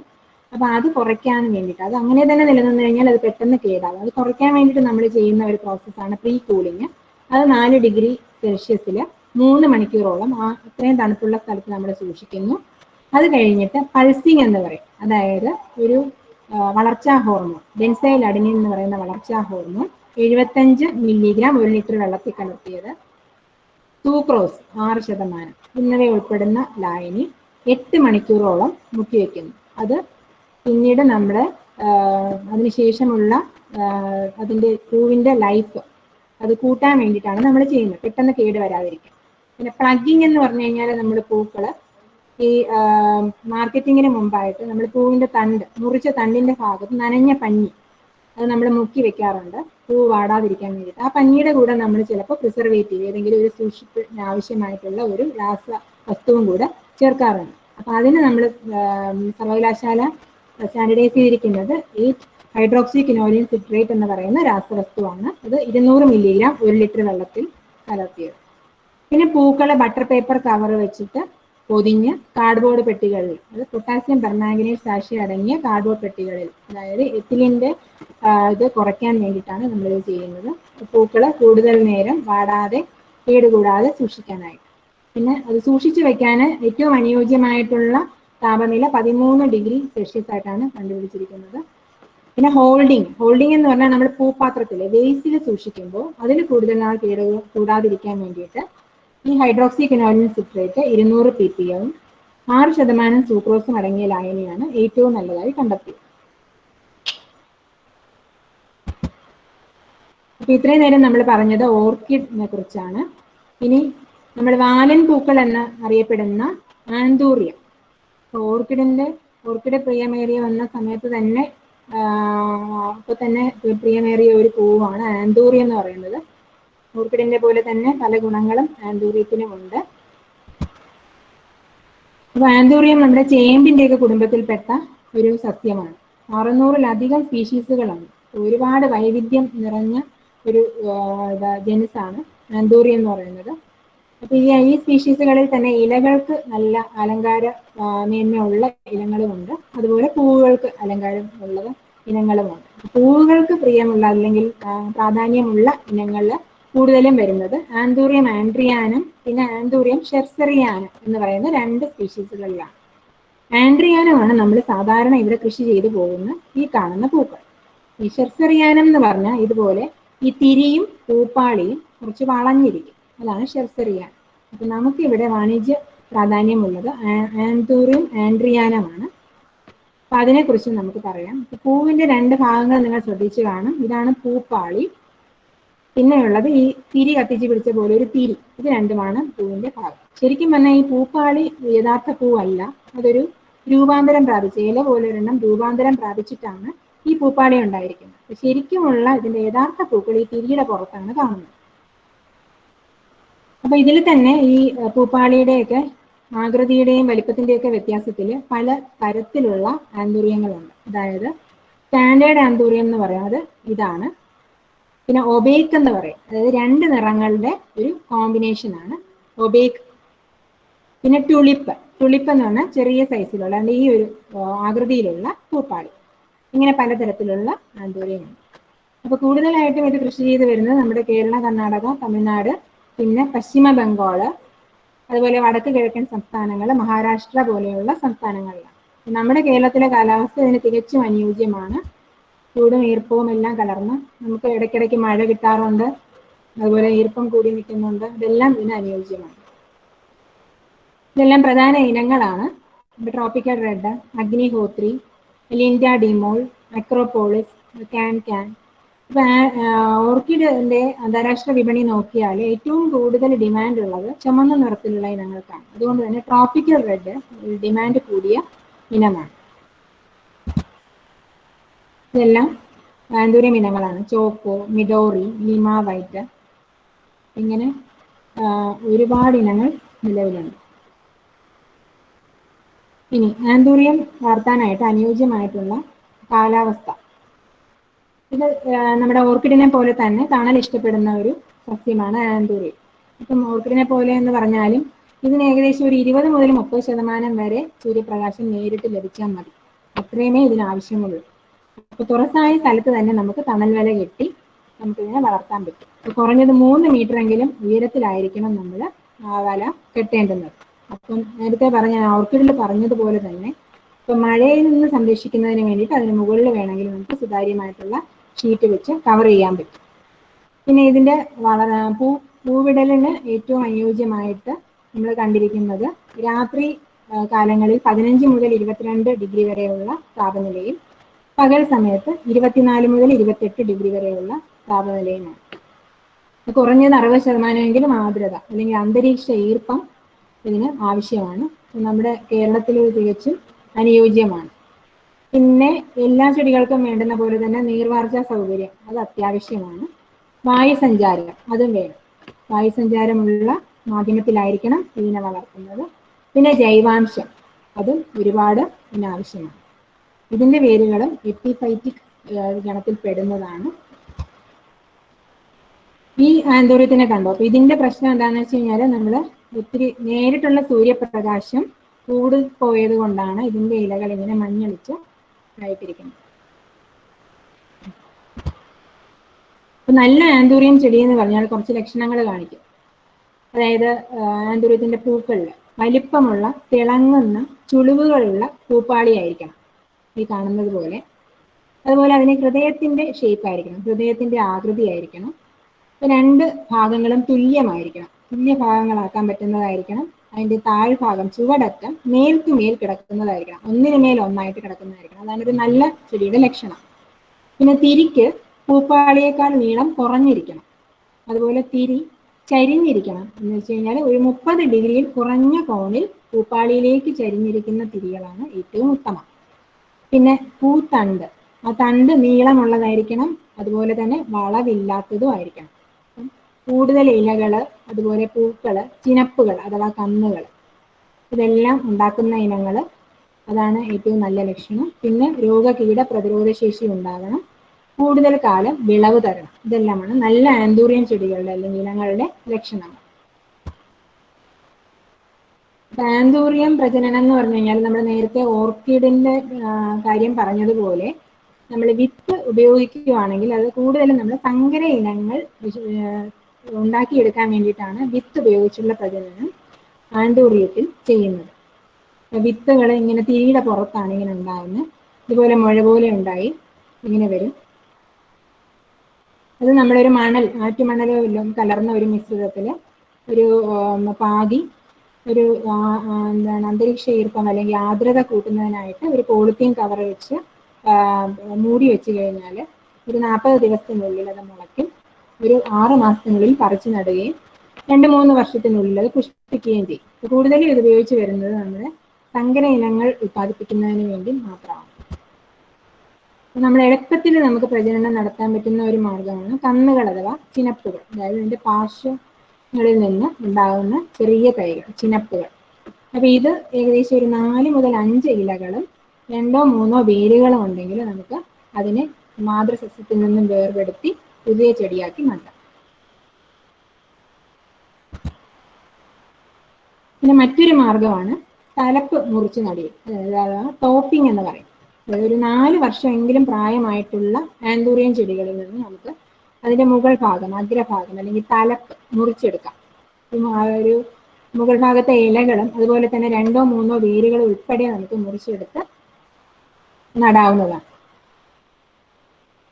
ഇപ്പൊ ഇങ്ങനെ മുറിച്ചെടുത്തതിന് ശേഷം അവശേഷിക്കുന്ന ആ കാണ്ഡത്തിൽ നിന്ന് നമുക്ക് വേണമെങ്കിൽ ഇതുപോലെയുള്ള കഷ്ണങ്ങൾ മുറിച്ചെടുക്കാം. ആ കാണ്ഡം നമുക്ക് അങ്ങനെ വേണമെങ്കിലും നിലനിർത്താം. നിലനിർത്തി കഴിഞ്ഞാൽ അതിൽ നിന്ന് വീണ്ടും പുതിയ പുതിയ കുഞ്ഞു കുഞ്ഞു തൈകൾ വരും. അത് നമുക്ക് മാറ്റി നടാം. അല്ല എന്നുണ്ടെങ്കിൽ അതിനെ നമുക്ക് ഇതുപോലെ ചെറിയ കഷ്ണങ്ങളാക്കി ഒരു 3 മുതൽ 4 സെന്റിമീറ്റർ നീളമുള്ള കഷ്ണങ്ങളാക്കി മുറിച്ച് ഓരോന്നിനും 2 പാർശ്വമുകുളങ്ങൾ ഉണ്ടായിരിക്കണം. അതിനെ നമുക്ക് ആറ്റുമണലടങ്ങിയ മാധ്യമത്തിൽ നമ്മൾ വെച്ച് കഴിഞ്ഞാൽ ഒരു 1-2 മാസത്തിനുള്ളിൽ ഇത് മുളച്ചു കിട്ടും. പിന്നെ നമ്മുടെ വാണിജ്യ കൃഷിക്ക് കൂടുതലായി ഉപയോഗിച്ച് വരുന്നത് ടിഷ്യൂ കൾച്ചർ തൈകളാണ്. അതിന് ഒരുപാട് ചെടിയുടെ പല ഭാഗങ്ങളും ഉപയോഗിച്ച് ടിഷ്യൂ കൾച്ചർ ചെയ്യുന്നുണ്ട്. 15 സെന്റിമീറ്റർ വരെ ഉയരവും 4 മുതൽ 6 ഇലകളും അടങ്ങിയ ടിഷ്യൂ കൾച്ചർ തൈകളാണ് നമുക്ക് നടാനായിട്ട് അനുയോജ്യം. മാധ്യമം നേരത്തെ പറഞ്ഞ പോലെ ജൈവാംശമുള്ളതായിരിക്കണം, ഈർപ്പം നിലനിർത്തുന്നതായിരിക്കണം, നീർവാർച്ച അനുവദിക്കുന്നതായിരിക്കണം, അതുപോലെ ചെടിയെ പിടിച്ചു നിർത്തുന്ന തരത്തിലുള്ള മാധ്യമമായിരിക്കണം ഉപയോഗിക്കേണ്ടത്. അപ്പൊ ഇവിടെ നമുക്ക് ഇതിലും ഓർക്കിഡിന്റെ സമാനമായ വേരുകൾ ആന്തൂര്യത്തിലുമുണ്ട്. അപ്പോൾ നമ്മൾ ഇഷ്ടിക കഷ്ണങ്ങൾ, റോഡിൻ കഷ്ണങ്ങൾ, തൊണ്ട്, കരിക്കഷ്ണം, മണല്, കൊക്കോപീറ്റ്, ഇതിന് വേണമെങ്കിൽ നമുക്ക് മണലും ചേർക്കാം, കുറച്ച് മണൽ കൂടി ചേർക്കാം. പിന്നെ കൊക്കോപീറ്റ്, ഇതെല്ലാം തന്നെ നമുക്ക് മാധ്യമത്തിൽ ഉൾപ്പെടുത്താം. പിന്നെ നടാനായിട്ട് നമുക്ക് ചട്ടികളിലാണ് നടുന്നതെങ്കിൽ ഏകദേശം 25 മുതൽ 30 സെന്റിമീറ്റർ വരെ വ്യാസമുള്ള ചട്ടികളാണ് ഇതിനു വേണ്ടിയിട്ട് തിരഞ്ഞെടുക്കേണ്ടത്. അതിനകത്ത് ഈ മാധ്യമങ്ങൾ നിറയ്ക്കുക. അതിനുശേഷം നമുക്ക് ചെടി നടാം. ഇപ്പൊ ടിഷ്യൂ കൾച്ചർ തൈകളാണ് നമുക്ക് കിട്ടുന്നത്, അത് തീരെ വലിപ്പം കുറവാണ് എന്നുണ്ടെങ്കിൽ നമുക്കതിനെ ചെറിയ ചട്ടികളിൽ പരിപാലിക്കാം. ചായക്കപ്പുകളിലോ ചെറിയ ചട്ടികളിലോ വെച്ച് പരിപാലിച്ച് അതിനുശേഷം നമുക്ക് മാറ്റി നടാം. അപ്പോൾ അതിന് വേണ്ടിയിട്ട് നമുക്ക് 4:1 എന്നുള്ള അനുപാതത്തിൽ മണലും കരിയിലപ്പൊടിയും ഉപയോഗിച്ച് ഒരു തൊണ്ടിന്റെ കഷ്ണങ്ങൾ കൊണ്ട് മുകളിലൊരു പൊത പോലെ കൊടുത്തതിന് ശേഷം നമുക്കതിനെ വളർത്തിയെടുക്കാം. അത് നിശ്ചിത എണ്ണം ഇലകളും അതുപോലെ ഉയരവും ഒക്കെ ആയതിനു ശേഷം ഈ 25-30 സെന്റിമീറ്റർ വ്യാസമുള്ള ചട്ടികളിൽ മാറ്റി നടാം. ആന്തൂര്യം നടുമ്പോൾ പ്രത്യേകം ശ്രദ്ധിക്കേണ്ടുന്നത് ചെടികളുടെ വലിപ്പം അനുസരിച്ച് വേണം ചട്ടികൾ തിരഞ്ഞെടുക്കാൻ. ഏറ്റവും ചെറിയ സൈസിലുള്ള ചെടി വലിയ ചട്ടിയിൽ കൊണ്ടുവച്ച് കഴിഞ്ഞാൽ അതിന്റെ വളർച്ച ശരിയാവില്ല. നടിയിൽ നമുക്ക് ചെടിച്ചട്ടികളിലല്ലാതെ തടങ്ങൾ എടുത്ത് വേണമെങ്കിലും നിലത്ത് വേണമെങ്കിലും നടാം. അപ്പോൾ ഇതിന് വേണ്ടിയിട്ട് നമ്മൾ 20 സെന്റിമീറ്റർ ഉയരവും ഒരു 5 ഇലകളെങ്കിലും ഉള്ള തൈകളാണ് നടാനായിട്ട് അനുയോജ്യം. അപ്പോൾ ഒരു ഏകദേശം 1 അടി ഉയരമുള്ളതും 1 മീറ്റർ വീതിയുമുള്ളതുമായ തടങ്ങളാണ് എടുക്കുന്നത്. 45 മുതൽ 60 സെന്റിമീറ്റർ വരെ അകലം നമുക്ക് കൊടുക്കാം. അത് വെറൈറ്റി അനുസരിച്ച്, ഇനങ്ങളുടെ ഇതനുസരിച്ച് അകലം നമുക്ക് 45 മുതൽ 60 സെന്റിമീറ്റർ വരെ കൊടുക്കാം. ഒരു ചതുരശ്ര മീറ്ററിൽ ഒരു 6 or 7 ചെടികൾ നമുക്ക് നിലനിർത്താം.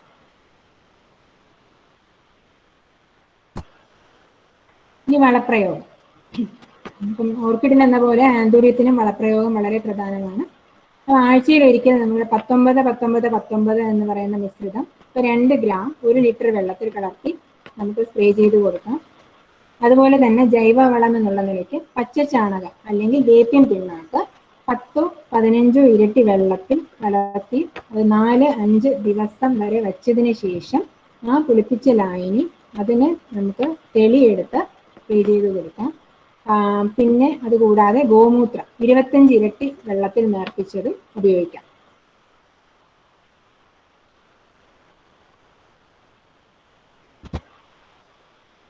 ജലസേചനം. ആന്തൂറിയം കൃഷിക്ക് ഏറ്റവും അനുയോജ്യം സ്പ്രിംഗ്ലർ പോലെയുള്ള ജലസേചനമാണ്. വേനൽക്കാലത്ത് 2 നേരവും അല്ലാത്ത സമയത്ത് നമുക്ക് 1 നേരവും നനയ്ക്കാം. അപ്പം ഓർക്കിഡിൽ പറഞ്ഞതുപോലെ തന്നെ വൈകിട്ട് 4 മണിക്ക് മുമ്പ് ജലസേചനം നടത്തുന്നതാണ് ഏറ്റവും അഭികാമ്യം. പിന്നെ കുറച്ച് കാര്യങ്ങൾ നമ്മൾ ആന്തൂറിയം കൃഷിയിൽ ശ്രദ്ധിക്കേണ്ടതുണ്ട്. നേരത്തെ പറഞ്ഞ പോലെ തന്നെ വായുസഞ്ചാരവും തേവാംശവുമുള്ള മാധ്യമം തിരഞ്ഞെടുക്കണം. പിന്നെ തണല്, അതുപോലെ ചട്ടിയുടെ വലിപ്പം, അതെല്ലാം നമ്മൾ ഇതിനനുസരിച്ച് ക്രമീകരിച്ചു കൊടുക്കണം. പിന്നെ രാസവളങ്ങൾ കഴിവതും രാവിലെ സമയത്ത് വേണം കൊടുക്കാനായിട്ട്. പൂക്കൾ വിളവെടുക്കുന്നതിന് 3 ദിവസം മുമ്പ് വരെ മാത്രമേ നമ്മൾ വളപ്രയോഗം നടത്താവൂ. അപ്പോൾ ഈ വളർന്നു വരുന്ന ഘട്ടത്തിൽ കഴിവതും നമ്മൾ കന്നുകൾ അല്ലെങ്കിൽ ആ ചിനപ്പുകൾ അനുവദിക്കാതിരിക്കുക. പിന്നെ നമ്മുടെ നല്ല ഒരു ആന്തൂറിയം ചെടിക്ക് ശരിക്കും ഒരു 4 മുതൽ 6 ഇലകൾ വരെ നിലനിർത്തിയാൽ മതിയാവും. അപ്പോൾ ബാക്കി വരുന്ന ഇലകൾ, താഴോട്ടുള്ള കേടുവന്ന ഇലകളെല്ലാം അന്നേരം നമ്മൾ പറിച്ചു മാറ്റാം. പിന്നെ അഗ്രഭാഗം വൃത്തിയാക്കി സൂക്ഷിക്കുക. പുതിയ വേരുകൾ വരുമ്പോൾ അതിനെ തൊണ്ടിൻ കഷ്ണങ്ങൾ കൊണ്ട് മൂടിക്കൊടുക്കുക. ഇതാണ് നമ്മുടെ ആന്തൂറിയത്തിൽ സാധാരണയായി കാണുന്ന രോഗങ്ങൾ. ബാക്ടീരിയൽ ബ്ലൈറ്റ് എന്ന് പറയും, ബാക്ടീരിയ കൊണ്ടുള്ള കരിച്ചിൽ. അതുപോലെ ഇത് കുമിളിൻ്റെയാണ്, ആന്ത്രാക്നോസ് രോഗം. ബാക്ടീരിയ കൊണ്ടുള്ള കരിച്ചിലിന് നമുക്ക് തുടക്കത്തിലൊക്കെ ആണെങ്കിൽ മഞ്ഞൾപ്പൊടിയും നമ്മുടെ അപ്പത്തിന് ഉപയോഗിക്കുന്ന സോഡാപ്പൊടി, അപ്പക്കാരം 10:1 എന്നുള്ള അനുപാതത്തിലെടുത്ത് 1.5 ഗ്രാം 1 ലിറ്റർ വെള്ളത്തിൽ കലർത്തി സ്പ്രേ ചെയ്ത് നോക്കാം. പിന്നെ ആന്ത്രാക്നോസിനാണെങ്കിൽ നമുക്ക് കാർബൻഡാസിമോ ഇൻഡോഫിലം 45 പോലെയുള്ള കുമിൾനാശിനികൾ 2 ഗ്രാം 1 ലിറ്റർ വെള്ളത്തിൽ കലർത്തി സ്പ്രേ ചെയ്യാം. പിന്നെ ഓർക്കിഡ് ആന്തൂറിയം കൃഷിയുടെ ഏറ്റവും വലിയ വില്ലനാണ് ഒച്ചികൾ എന്ന് പറയുന്നത്. അപ്പോൾ ഈ കൂടുതലായിട്ടുള്ള ഈർപ്പമെല്ലാം കൃഷിസ്ഥലത്ത് നിലനിൽക്കുന്നത് കൊണ്ട് തന്നെ ഒച്ചികൾ സ്ഥിരമായിട്ടും ചെടികൾക്ക് ഉപദ്രവം ഉണ്ടാക്കാറുണ്ട്. ഇലകളും പൂക്കളും തണ്ടുകളും എല്ലാം അത് തിന്ന് നശിപ്പിക്കാറുണ്ട്. അപ്പോൾ ഒച്ചികൾക്ക് നമ്മൾ ചെയ്യാൻ പറ്റുന്നത് അതിനെ നമ്മൾ കെണിയിൽ കുരുക്കി എടുത്ത് നശിപ്പിക്കുക എന്നുള്ളതാണ്. അപ്പൊ ഇതിന്റെ പ്രത്യേകത, ഇത് പകൽ സമയത്തൊന്നും നമ്മുടെ കൺവെട്ടത്ത് വരില്ല, അത് എല്ലാ ഹോളിലെല്ലാം കയറിയിരിക്കും. രാത്രിയിലാണ് ഇത് പുറത്തിറങ്ങുന്നത്. അപ്പം നമ്മൾ രാത്രിയിൽ ടോർച്ച് അടിച്ച് ഇതിനെ കണ്ടുപിടിച്ച് അതിനെ എടുത്ത് ഉപ്പിട്ടോ നശിപ്പിക്കേണ്ടി വരും. അല്ല എന്നുണ്ടെങ്കിൽ ഇതിനെ ആകർഷിച്ച് നശിപ്പിക്കാനായിട്ട് നനഞ്ഞ ചാക്ക് നിരത്തിയിട്ട് അതിൻ്റെ പുറത്ത് പപ്പായ ഇല, അതുപോലെ ക്യാബേജിൻ്റെ ഇലകളെല്ലാം നിരത്തി അതിനകത്തോട്ട് ഇത് ആകർഷിച്ച് വന്നു കൂടും. അതിനെ നമുക്ക് എടുത്ത് നശിപ്പിക്കാം. പിന്നെ നമുക്ക് ചെയ്യാൻ പറ്റുന്നത് ഇതിൻ്റെ തോട്ടത്തിൻ്റെ അതിരുകളിൽ അതിൻ്റെ സൈഡിലായിട്ട് ചെടികളിൽ പറ്റാത്ത വിധത്തിൽ നമുക്ക് ചാരവും തുരിശും കൂടിയുള്ള മിശ്രിതം വിതറിക്കൊടുക്കാം. ഇത് ഒച്ചിനെ അകറ്റുന്നതായിട്ട് കണ്ടിട്ടുണ്ട്. വിളവെടുപ്പ്.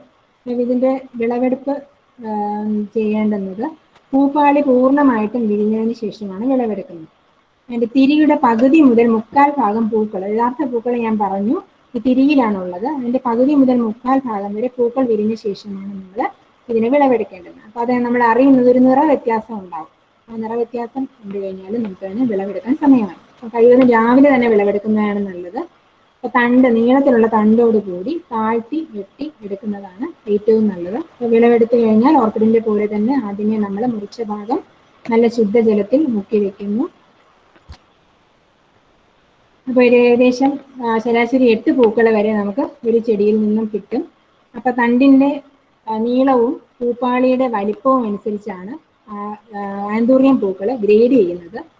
അപ്പോൾ നമ്മളിങ്ങനെ വെള്ളത്തിൽ മുക്കിയതിന് ശേഷം ഇതുപോലെ പഞ്ഞി കൊണ്ട് മുറിച്ച ഭാഗം പൊതിഞ്ഞ് വെച്ച്, ഒന്നുകിൽ അതിനകത്ത് നമ്മൾ പ്രിസർവേറ്റീവ് ചേർക്കുകയോ അല്ലെങ്കിൽ ആ പഞ്ഞിക്ക് പകരം നമുക്ക് വേണമെങ്കിൽ പ്ലാസ്റ്റിക് വയലുകളിൽ വേണമെങ്കിലും അത് ചേർക്കാം. എന്നിട്ട് തണ്ടിനോട് ചേർത്ത് വെച്ച് കെട്ടി ഓരോ പൂവും ഇതുപോലെയുള്ള പോളിത്തീൻ സ്ലീവുകളിലാക്കി കേടുപാട് കൂടാതെ ഒന്നിനൊന്ന് തട്ടാതെ ഈ രീതിയിലാണ് പെട്ടികളിൽ അറേഞ്ച് ചെയ്യുന്നത്. ഇതാണ് എൻ്റെ ആന്തൂര്യത്തിലെ ഗ്രേഡിങ്.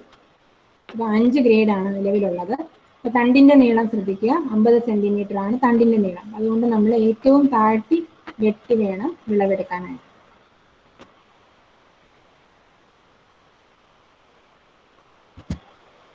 ഇത് നമ്മുടെ കേരള കാർഷിക സർവകലാശാല സ്റ്റാൻഡർഡൈസ് ചെയ്തിരിക്കുന്ന വിളവെടുപ്പാനന്തര പ്രക്രിയയാണ് ആന്തൂര്യത്തിൽ. നേരത്തെ ഞാൻ പറഞ്ഞു പ്രീ കൂളിംഗ് എന്താണെന്ന്. അപ്പം അത് ഓർക്കിഡിലെ പോലെ തന്നെ 4 ഡിഗ്രി സെൽഷ്യസിൽ 3 മണിക്കൂർ, അത് കഴിഞ്ഞ് പൾസിങ്, അത് നമ്മുടെ ബെൻസൈൽ അഡെനിൻ എന്ന ഹോർമോൺ 150 മില്ലിഗ്രാം ഒരു ലിറ്റർ വെള്ളത്തിൽ, അത് 8 മണിക്കൂറോളം. തുടർന്ന് പ്ലഗിങ്, അതായത് നമ്മൾ ആ മുറിച്ച ഭാഗം പ്ലഗ് ചെയ്യാൻ ഉപയോഗിക്കുന്ന ആ കോട്ടണിൽ അല്ലെങ്കിൽ ആ വയലിൽ ഉപയോഗിക്കുന്ന സൂക്ഷിപ്പ് ലായനി, അത് ബെൻസൈൽ അഡെനിൻ 50 ppm. പിന്നെ കവർ ചെയ്യേണ്ടുന്നത് പോളിത്തീൻ സ്ലീവുകൾ. കാർഡ്ബോർഡ് പെട്ടികളിൽ നമ്മൾ പൊട്ടാസ്യം പെർമാംഗനേറ്റ് ഉപയോഗിച്ച് പാക്ക് ചെയ്യുന്നു. 13 ഡിഗ്രി സെൽഷ്യസ് സൂക്ഷിപ്പ് താപനില. പൂപാത്രങ്ങളിൽ ഉപയോഗിക്കാനായിട്ട് അനുയോജ്യമായി കണ്ടെത്തിയത് ബെൻസൈൽ അഡെനിൻ 25 ppm, അതായത് 25 മില്ലിഗ്രാം ഒരു ലിറ്റർ വെള്ളത്തിൽ. ഇനി നമ്മുടെ അടുത്ത പൂവാണ് ജെർബറ. ജെർബറ നമുക്കറിയാം, ആന്തൂറിയം ഓർക്കിഡും നമ്മുടെ നാട്ടിൽ വന്നതിന് ശേഷം ഈ അടുത്ത കാലത്താണ് കൂടുതൽ പ്രചാരം നേടിയിരിക്കുന്നത് ജെർബറ എന്ന് പറയുന്ന ഈ കട്ട് ഫ്ലവർ.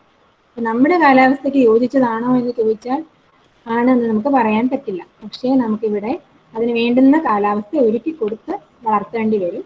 എന്നാൽ വിപണിയിൽ നല്ല ഡിമാൻഡുള്ള ഒരു കട്ട് ഫ്ലവർ അല്ലെങ്കിൽ വെട്ടുപൂവാണ് ജെർബറ.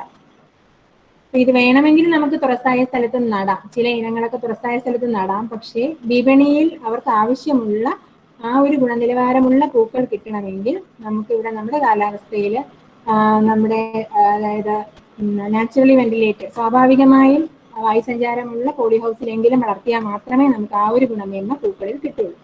അപ്പോൾ ഈ പൂക്കൾ നമുക്കറിയാം നമ്മുടെ അതിരുകളിൽ, പൂമെത്തകളിലും എല്ലാ അലങ്കാരങ്ങളിലും എല്ലാം ഇപ്പോൾ കൂടുതലായിട്ട് ഉപയോഗിച്ച് വരുന്നു. അപ്പോൾ ഒരു ചെടിയുടെ ആയുസ് എന്ന് പറഞ്ഞാൽ 4 മുതൽ 5 വർഷം വരെയൊക്കെ ഉണ്ട്. എന്നാലും ആദായകരമായിട്ട് ജെർബറ കൃഷി ചെയ്യണമെങ്കിൽ ഒരു 3 വർഷം വരെയൊക്കെ ഒരു ചെടി നിലനിർത്താം. ഇത് സൂര്യകാന്തി, അതുപോലെ നമ്മുടെ ഡെയ്സിയൊക്കെ ഉൾപ്പെടുന്ന കുടുംബത്തിലെ അംഗമാണ്. 40ഓളം സ്പീഷീസുകളുണ്ട്. ഒരുപാട് വർണ്ണ വൈവിധ്യങ്ങൾ ഇതിൽ നിലവിലുണ്ട്. വർഷം മുഴുവനും പൂക്കൾ തരും, അതാണ് പ്രത്യേകത. ഇത് വളരെ ചെറിയ തണ്ടാണ്, തണ്ടില്ല എന്ന് തന്നെ പറയാം, ചെറിയ തണ്ടാണ്. അതിൽ നിന്ന് ഒരു കൂട പോലെ മുകളിലേക്ക് ഇങ്ങനെ ഇലകൾ പുറത്തേക്ക് വരുന്നു. പൂത്തണ്ട് നീണ്ട പൂത്തണ്ടാണ്, ഇലകളില്ലാത്ത പൂത്തണ്ടാണ് ഉള്ളത്. അതുപോലെ പൂപാത്രത്തിൽ ഒരാഴ്ചയിൽ കൂടുതൽ നമുക്ക് ഒരാഴ്ചയോളം തന്നെ നമുക്ക് സൂക്ഷിക്കാൻ പറ്റും. ചെടിയിലാണെങ്കിൽ ഏകദേശം 1 മാസം അടുപ്പിച്ച് നിൽക്കുകയും ചെയ്യും. അപ്പൊ സൂര്യപ്രകാശവും അതുപോലെ നീർവാർച്ചയുള്ള മണ്ണും ഇതിന് പ്രധാനമാണ്. അതുകൊണ്ടാണ് നമുക്ക് പോളി ഹൗസ് അതുപോലെ തുറസായ സ്ഥലത്ത് വേണമെങ്കിൽ ചെയ്യാം, പക്ഷേ ഗുണമേന്മ കുറവായിരിക്കും. പിന്നെ ചെടിച്ചട്ടികളിലും നിലത്തും ഒരുപോലെ തന്നെ നമുക്ക് കൃഷി ചെയ്യാം. ഇതെല്ലാം ജെർബറയുടെ ഇനങ്ങളാണ്. Dana Ellen, Goliath, Salvador, pink elegance, Sylvester, Esmara. ഒരുപാട് ഇനങ്ങൾ നിലവിലുണ്ട്. അർക്ക കൃഷിക, ഇത് നമ്മുടെ ബാംഗ്ലൂരുള്ള ഗവേഷണ സ്ഥാപനത്തിൽ നിന്നും ഇറക്കിയതാണ്. തുറസായ സ്ഥലത്ത് കൃഷി ചെയ്യാൻ അനുയോജ്യമായ ഒരു ഇനമാണ്. Ruby red, ഡാൽമ, shimmer, Arka അശ്വ, intense. ജെർബറയുടെ ഇനങ്ങളെ വെച്ച് നോക്കുമ്പോൾ വാണിജ്യ കൃഷി ചെയ്യുന്നവരുടെ അഭിപ്രായത്തിൽ വെള്ള ഇനങ്ങൾക്കാണ്, വെള്ള പൂക്കൾ കിട്ടുന്ന ഇനങ്ങൾക്കാണ് കൂടുതൽ ഡിമാൻഡ് വിപണിയിലുള്ളത്. ഇതിന്റെ പ്രജനന രീതികൾ എങ്ങനെയാണെന്ന് നോക്കാം. ഇവിടെ വാണിജ്യ കൃഷിക്കായി ജെർബറ ചെയ്യുമ്പോൾ ടിഷ്യൂ കൾച്ചർ തൈകളാണ് ഉപയോഗിക്കേണ്ടുന്നത്. അല്ലാതെ നമ്മൾ സാധാരണ ചെയ്യുകയാണെങ്കിൽ പാർശ്വനാമ്പുകൾ അഥവാ കന്നുകൾ അഥവാ സക്കറുകൾ ചെടിയുടെ ചുവട്ടിൽ നിന്ന് വരും, അത് നമുക്ക് മാറ്റി എടുത്ത് നടാം. ജർബറയിലും ഇതുപോലെ വിത്തുകൾ ഉണ്ടാകുന്നുണ്ട്. ഈ വിത്തുകൾ കനം കുറഞ്ഞവയാണ്, ഇങ്ങനെ നീണ്ട കനം കുറഞ്ഞ വിത്തുകളാണ്. അപ്പൊ വിത്തുകൾ നമ്മൾ സാധാരണയായിട്ട് കൃഷിക്ക് ഉപയോഗിക്കാറില്ല. ഇപ്പൊ സങ്കര ഇനങ്ങൾ ഉണ്ടാക്കുന്നെങ്കിൽ നമുക്ക് വിത്ത് പ്രയോജനപ്പെടും. അപ്പൊ വിത്തുകൾ ഉപയോഗിക്കുകയാണെങ്കിൽ ഏകദേശം ഒരു 2-3 ആഴ്ചയ്ക്കുള്ളിൽ അവ മുളച്ച് കിട്ടണം. വിത്തിന് അനുയോജ്യമായിട്ടുള്ള ഒരു കാലാവസ്ഥ നമ്മൾ ഒരുക്കി കൊടുക്കണം. അതായത് മണലൊക്കെ വിരിച്ച് അതിന് ഈർപ്പം നിലനിർത്തുന്നതിനായിട്ട് പോളിത്തീൻ കവറൊക്കെ കൊടുത്ത് അതുപോലെ ഉള്ള കാലാവസ്ഥ ഒരുക്കി കൊടുത്തു കഴിഞ്ഞാൽ വിത്ത് മുളയ്ക്കും. ഒരു 3 ആഴ്ചയ്ക്കുള്ളിൽ മുളയ്ക്കും. 3 ആഴ്ചയ്ക്കുള്ളിൽ മുളച്ചിട്ടില്ല എങ്കിൽ ആ വിത്ത് ഗുണശേഷി ഇല്ല എന്നാണ് അതിന്റെ അർത്ഥം. ഇപ്പൊ ചെടിച്ചട്ടിയിൽ നടാന്ന് പറഞ്ഞല്ലോ. അപ്പൊ ചെടിച്ചട്ടിയിൽ നടാനാണെങ്കിൽ ഏറ്റവും ഉത്തമം 7 ഇഞ്ചെങ്കിലും വ്യാസമുള്ള ചട്ടികളാണ് നമ്മൾ തിരഞ്ഞെടുക്കേണ്ടത്. അപ്പൊ അതിന്റെ താഴെ നീർവാർച്ച സൗകര്യത്തിന് വേണ്ടിയിട്ട് ഒരു 1/4 ഭാഗത്തോളം ഓടിന്റെ കഷ്ണങ്ങൾ ചേർത്ത് കൊടുക്കണം. അതിനുശേഷം ആറ്റുമണല്, മണ്ണിരവളം, കൊക്കോപീറ്റ് 3:1:1 എന്നുള്ള അനുപാതത്തിൽ നമുക്ക് ചേർത്ത് കൊടുക്കാം.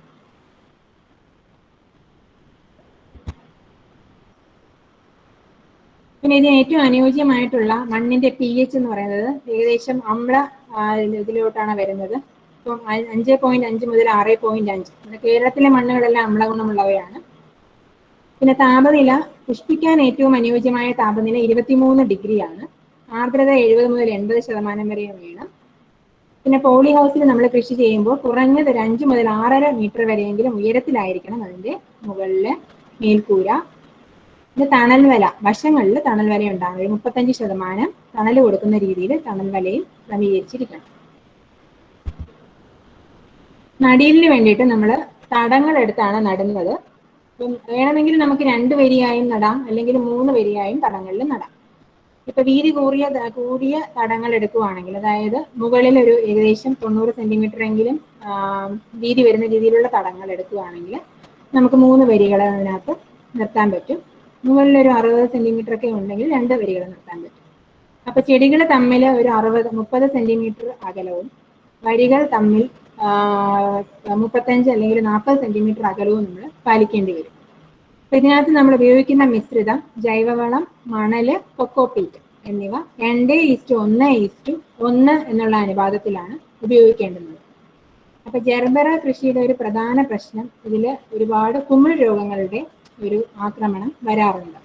അപ്പൊ അതിൽ നമ്മൾ മണ്ണിൽ തന്നെ അതിന്റെ നിയന്ത്രണ മാർഗങ്ങൾ അല്ലെങ്കിൽ പ്രിവെന്റീവായിട്ട് വരാതിരിക്കാൻ വേണ്ടിയിട്ട് നമ്മൾ മണ്ണ് ശരിയാക്കുമ്പോൾ തന്നെ തുടങ്ങിയില്ല എങ്കിൽ നമ്മുടെ ചെടികൾ ആകെ നശിച്ചു പോകാനുള്ള സാധ്യതയുണ്ട്. അതിന് സാധാരണഗതിയിൽ നമ്മൾ ചെയ്യുന്നത് ഫോർമാലിൻ എന്ന് പറയുന്ന ആണ് ഉപയോഗിക്കുന്നത്. 10 ഇരട്ടി നേർപ്പിച്ച്, നമ്മൾ വാങ്ങിക്കാൻ കിട്ടുന്ന ഫോർമാലിൻ 10 ഇരട്ടി നേർപ്പിച്ച് അതിന്റെ 1 ലിറ്ററെങ്കിലും മിനിമം 1 മുതൽ 2 ലിറ്റർ 1 ചതുരശ്ര മീറ്ററിന് എന്നാണ് പറയുന്നത്. അത് തടങ്ങളിൽ ഒഴിച്ചത് ശേഷം ഒരു പോളിത്തീൻ ഷീറ്റ് കൊണ്ട് മിനിമം ഒരാഴ്ചയെങ്കിലും മൂടിയിടുക. അത് കഴിഞ്ഞ് ഈ ഫോർമാലിന്റെ അംശമെല്ലാം തടത്തിൽ നിന്നും പൂർണ്ണമായും ഒഴുക്കിക്കളയണം. അത് വെള്ളം ഉപയോഗിച്ച് ഒരു 80 മുതൽ 100 ലിറ്റർ വെള്ളം 1 സ്ക്വയർ മീറ്ററിന് ഉപയോഗിച്ച് ഒഴുക്കി കളഞ്ഞതിന് ശേഷം നമ്മൾ ജൈവവളം 250 ഗ്രാം വേപ്പിൻ പിണ്ണാക്ക് ചേർക്കണം. ഈ വേപ്പിൻ പിണ്ണാക്ക് ചേർക്കുന്നത് കഴിവതും ട്രൈക്കോഡെർമ, അതുപോലെ പാസിലോമൈസിസ് ലൈലാസിനസ്, സ്യൂഡോമോണാസ് എന്നിവയാൽ സമ്പുഷ്ടീകരിച്ച വേപ്പിൻ പിണ്ണാക്ക് ചേർക്കാൻ ശ്രദ്ധിക്കണം. ഇതെല്ലാം നമ്മുടെ രോഗങ്ങളെയും അതുപോലെ നിമാവിരയിൽ നിന്നും സംരക്ഷിക്കുന്ന മിത്ര കുമിളുകളാണ്. നടാന് ഏകദേശം ഒരു 4 മുതൽ 5 ഇലകളുള്ള തൈകളാണ് ഏകദേശം ആ ഒരു പ്രായത്തിലാണ് നമ്മൾ നടാനായിട്ട് ഉപയോഗിക്കുന്നത്. ജർബറ നടുമ്പോൾ പ്രത്യേകം ശ്രദ്ധിക്കേണ്ടുന്നത് ഞാൻ നേരത്തെ പറഞ്ഞു അതിന് ചെറിയ ഒരു തണ്ടാണ്. അപ്പൊ അതിനൊരു പ്രധാന തണ്ടെന്ന് പറഞ്ഞാൽ വളരെ ചെറിയൊരു തണ്ടാണ്. പിന്നെ വേരുകളാണ്, അതിൽ നിന്ന് മുകളിലേക്ക് നമുക്ക് ഇലകളാണുള്ളത്. അപ്പൊ നമ്മൾ ആ നാമ്പ് ഭാഗം മണ്ണിൽ തട്ടിയിരുന്നു കഴിഞ്ഞാൽ കൂടുതൽ കുമിളിന്റെ ആക്രമണം ഉണ്ടാകാനുള്ള സാധ്യതയുണ്ട്. അതുകൊണ്ട് എപ്പോഴും 1 മുതൽ 2 സെന്റിമീറ്റർ ഉയർത്തി വേണം നമ്മൾ നടാനായിട്ട്. വേര് ഭാഗം മാത്രം മണ്ണിലേക്ക് ഇറക്കി വെച്ച് നടാൻ ശ്രദ്ധിക്കണം. വരികൾ തമ്മിൽ കുറഞ്ഞത് 35 സെന്റിമീറ്റർ, സാധാരണ 40 സെന്റിമീറ്ററും, ചെടികൾ തമ്മിൽ 30 സെന്റിമീറ്ററും അകലം പാലിക്കുക. അപ്പോൾ ഏകദേശം 6 മുതൽ 7 ചെടികൾ വരെ 1 ചതുരശ്ര മീറ്ററിൽ ഉൾക്കൊള്ളിക്കാൻ പറ്റും. അപ്പൊ ആദ്യത്തെ ഒരു മാസം നമ്മൾ ഡ്രിപ്പ് ജലസേചനം ഒഴിവാക്കി അതിന് തുള്ളി നന കൊടുക്കുക. കാരണം ആദ്യത്തെ 1 മാസം ആ ചെറിയ ചെടികൾക്ക് കൂടുതൽ ഈർപ്പം വേണമെന്നുള്ളത് കൊണ്ട് നമ്മൾ അതിന് സ്പ്രിംഗ്ലർ പോലെയുള്ള ഉപയോഗിച്ച് മുകളിൽ നിന്ന് തളിക്കുന്ന മഞ്ഞനന പോലെയുള്ള തളിയാണ് അതിനാവശ്യം. അത് കഴിഞ്ഞതിന് ശേഷം നമുക്ക് തുള്ളി നന കൊടുക്കാം. ഒരു ചതുരശ്ര മീറ്ററിന് വേനൽക്കാലത്ത് 4 മുതൽ 6 ലിറ്റർ വരെ വെള്ളം വേണമെന്നാണ് കണക്ക്. മഴക്കാലത്താണെങ്കിൽ അത് നമുക്ക് കുറയ്ക്കാം, അതിന്റെ പകുതിയാക്കാം.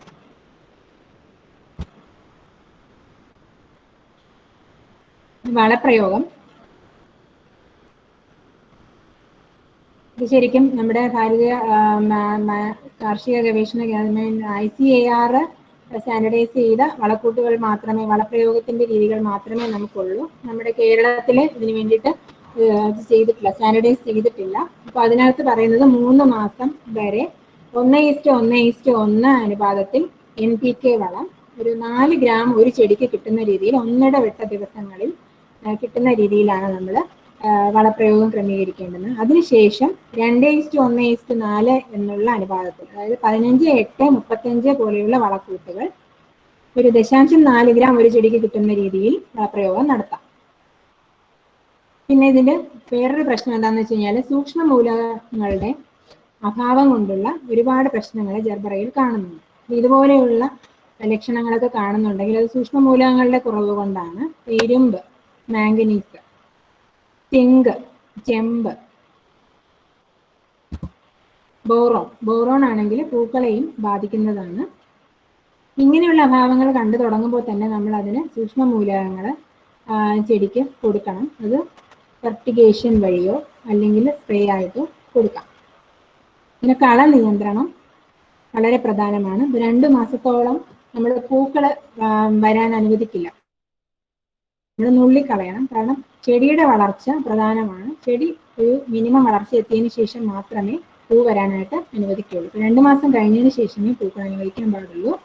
പിന്നെ മണ്ണിളക്കൽ പ്രധാനമാണ്. അല്ലെങ്കിൽ മാധ്യമം എല്ലാം കൂടി ഉറച്ചിട്ട് വേരില് വായുസഞ്ചാരം ഇല്ലാതെ വരും. അതുകൊണ്ട് ഇടയ്ക്ക് മണ്ണിളക്കി കൊടുക്കണം.